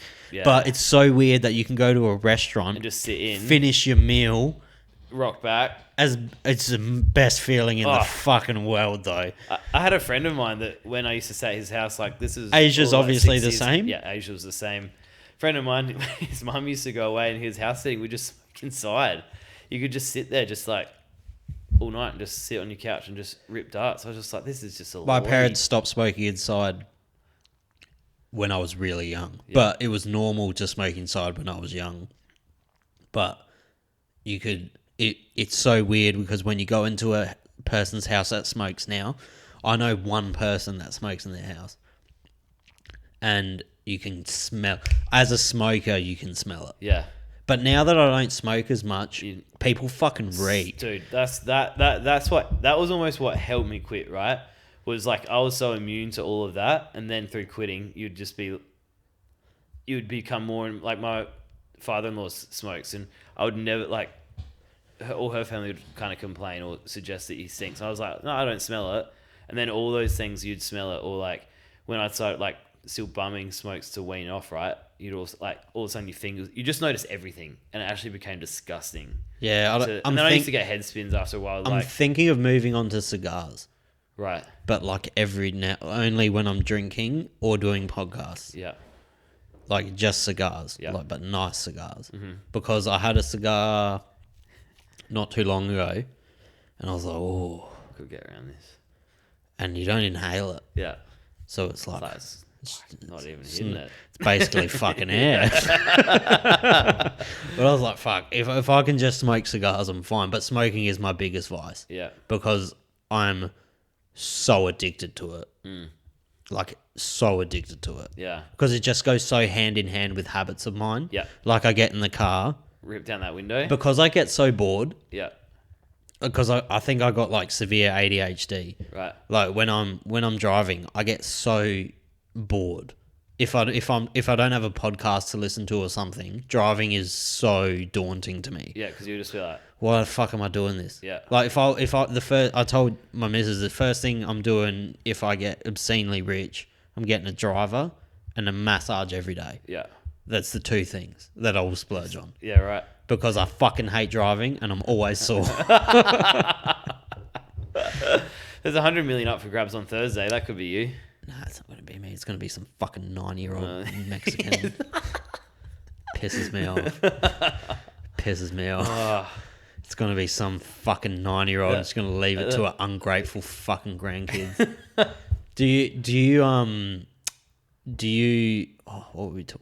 What would be your first unnecessary purchase if you were had indisposable income? I think I don't know if it's unnecessary, but I'd go buy a house somewhere overseas straight up. It's fucking standard. Yeah. No, I'm talking unnecessary. I'm talking that $62,000 bottle of wine.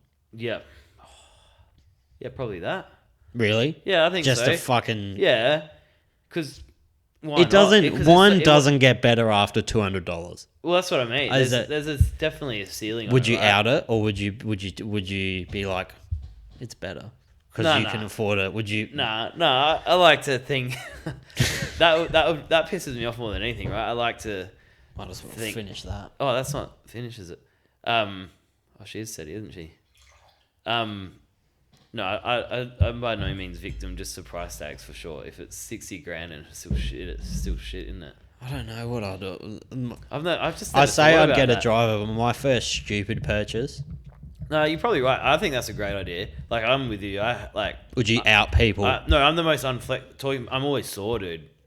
I'd have an on-call masseuse every day. Yeah. 9 a.m. every fucking day. You're at my house or you're fired. Dude, I'm the most unflexible guy in the world. I cannot bend over and I can hardly get past my knees. Like, I'm broken and I don't want to say I can tell, but I can tell. Really? Yeah, you look unflexible. Dude, I'm so inflexible. Dude, I spend my whole life. It's like my showers go for 5 minutes longer than anyone. I'm doing stretches in my shower just to try and get limber. Do you know what's fucked? That's a sick idea. I'm flexible as fuck, but so my bones, like my shoulder, I don't know if you can hear it right up. Yeah, dude, I can hear it. Like my body's so crunchy. It's like the only thing that satisfies me is a Thai massage because they hurt you. Yeah. Like it's like the sicko and they I'm the same. fucking hurt you. Yeah. Every Sunday I go to just down, just around the corner near Tatina's it's called. Okay. They're Thai girls. It's a normal one. They don't like offer to fucking have sex with you. I promise. But they're so good. But they're not too crazy with it. I remember in Thailand, in Cyprus, the same people that own the Thai restaurant had a massage. They also obviously had siblings or whatever, and they had the massage parlor. Yep. And I don't know if it was a fucking weird. I went with my missus. And we were going to go get Thai massages. And I'd never had a proper one before. And these bitches were fresh off the boat. And they were so petite and like just little. And so strong? You would never know. And you went in there and they're like, you want soft, hard or medium?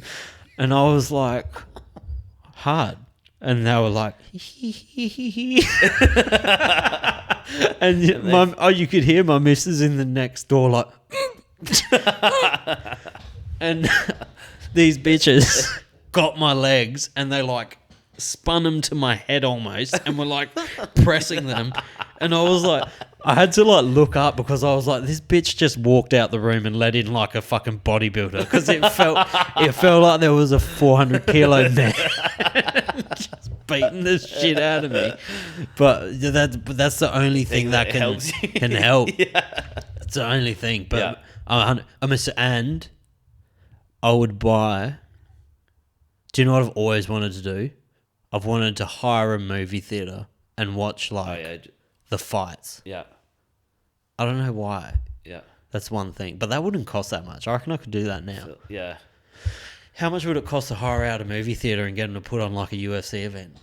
Oh, actually, I was thinking, do you know what? This is like a young thing. I've always thought how cool it'd be like just hire out Marion paintball and do paintballing. No way. I've always thought that'd be a wild idea, right? Colonnades perfect. You know, like capture the flag spec almost someone from east, like start to north to south. That's fucking good. Middle flag. I reckon that would just be a wild thing. Like, what would that cost you? Is that 20 mil or more even? Nah, not 20. You don't reckon? How many? Close down the whole shopping centre for a day. If you had to guess, let's talk colonnades because I know colonnades. Yeah. How many stores would you say is in colonnades? 80. Roughly. 97. 80 to 97. 80. We'll say 97. Yeah. The revenue of all of them, let's average it out at 10 grand. Average. Some make less, some make more. Yeah. What's that? 970 or 9.7 million? What do we say? 10,000. 10,000? Is that 970,000? Yeah. All right. Then wages for the day, you'd have to compensate for that. Let's put another 20 grand. Let's put another 100 grand on it. We'll make it 1,070,000. Other fee, it will cost you 1.5 million to hire that out for a day. Flick them 5. Do you know what? Do it on a public holiday. They're not even fucking open. Get it from here. Are they? They might be. Nah, do you know what? $2 million, you could. You got colonnades, but then you need to find fucking 10 friends. They have and paintball guns. Yeah. Yeah. It's still cool though, isn't it? I've always thought about that. If you're getting 100 million, you got it pretty well covered. I've always thought how cool it would be. Because you think about it, colonnades is perfect because it's one level. Yeah. You start end to end, Yep. flag in the middle. Yeah. Fuck. How wild would that be? Wild. Wouldn't it be sick? Wild. Yeah. Yeah, I don't know. That's a fucking good one. Yeah. These rich people piss me off. Yeah. But you're on your way. Are you thinking of a second venue? I don't know. I'm so blanket at the moment for like wanting to do it good, do it as good as possible. Give it all I can, I guess. You know. I definitely think about it because it's like it's down south is the spot. That's all. Moment. Yeah. Well, I've always, even for what we've talked about before, like I've always loved. It's what I still love about. Like I love Adelaide. What I do love about Sydney and Melbourne is like the inner suburbs are just so characterful, right? They've got sick eateries, they've got sick bars. Like we've only just, I feel like last couple of years been hitting on that, getting like, I feel like you used to have to go to the city for good food and drink. Otherwise, the inner suburbs was just, you went home. Whereas, we've finally kind of got that urban sprawl of like IP going out and making good venues. Yeah, it's just not high rise here. That's what people like. People come to Adelaide, it's so flat. Yeah, yeah. Like you could go to Parramatta and it looks like Adelaide CBD. So yeah, I'd love to. I used to live in Sydney. Oh right, okay, so you can say that. Yeah. And I look like I'm from Parramatta. I don't know what a Parramatta looks like. Fucking Lebo or Wog. Oh, okay. Yeah, all of them. Perfect. But I used to live in Sydney, but I used to live in New South Wales. I didn't live in Sydney. Yeah. I lived in the Blue Mountains. Oh, beautiful. Yeah. Yeah. I lived like actual inside the Blue Mountains. at a resort in no, the ground. Emirates built a resort called Walgan Valley. Okay. Inside the Blue Mountains, so it was in the basin of the Blue Mountains. The nearest town was Lithgow, and that was an hour and a half away on like a little tiny dirt road. Yeah, right. Yeah, it was secluded as fuck. It was so cool. Beautiful. I think it was only 20 cabins or 25 cabins. It was like $5,000 a night per person. Yeah, right. And you lived here? I lived there. Yeah, right. For a year and a bit. For $5,000 a night? No. I was a staff member. Oh. To go there was fuck, man. $5,000. No. I was a staff. I was a chef there. Chef there. Yeah, but we had our own like produce every day, different menu. We would have had 3 hats if we weren't a resort, because resorts can't get hats. Oh, really? No. Yeah, right. Resorts can't get hats, but we would have had 3. Right, such was the dining. Yeah, and my head chef moved on to Canberra, and he has one of the best restaurants in Australia now. Who is it, or what's it? Damien Brabender and Adam Wilson. I worked with Willie at Jolly's as well. Yeah. He's the one who got me the job in Sydney. Yep. They own Otis. Okay. Otis is one of the like up and coming restaurants. Just fucking nice food. Yeah. Just really nice food. Their signature dish is a pepper steak. Yeah, okay. But it's fucking good. Just good. Yeah, right. Just not over-engineered kind of food. Yeah. It's just... And it's in Canberra. Yeah, right. I don't know what Canberra's food scene's like. I don't imagine it's fucking popping. But I don't know. What's just the government... Like, there was some statistic about, like, the actual locals of Canberra. It's like, make up, like, 30% of the population. Do you know what's funny about Canberra? What's that? Prostitution's legal in there. Is it really? Yep. Yeah, right. Because the polos are there. Yeah. That's just think about that. Fly in, fly out. I just wanted to put that in there. Yeah, yeah, right. What were we talking about before that? I don't know. Canberra. You've lost me. Yeah. Canberra, Blue Mountains. But yeah, that was a sick place to live. Yeah, it would be. But you were talking about how like Adelaide's slowly sprawling out. Yeah, I'd love to do... It's sprawling out down south. I'd love to do something with an actual kit. Like, I'd love to do that, like, I guess what I was saying before, that kind of what Jacob's doing, like a small kitchen. Yeah. Like a 30-seater kind of thing of... I still reckon down here, because when I'm talking south, I'm talking from Seaford to... Like Lonnie. Yeah. That's, to me, like the heart of the south. Yeah. And there's still no... There's nothing. There's still no good pizza.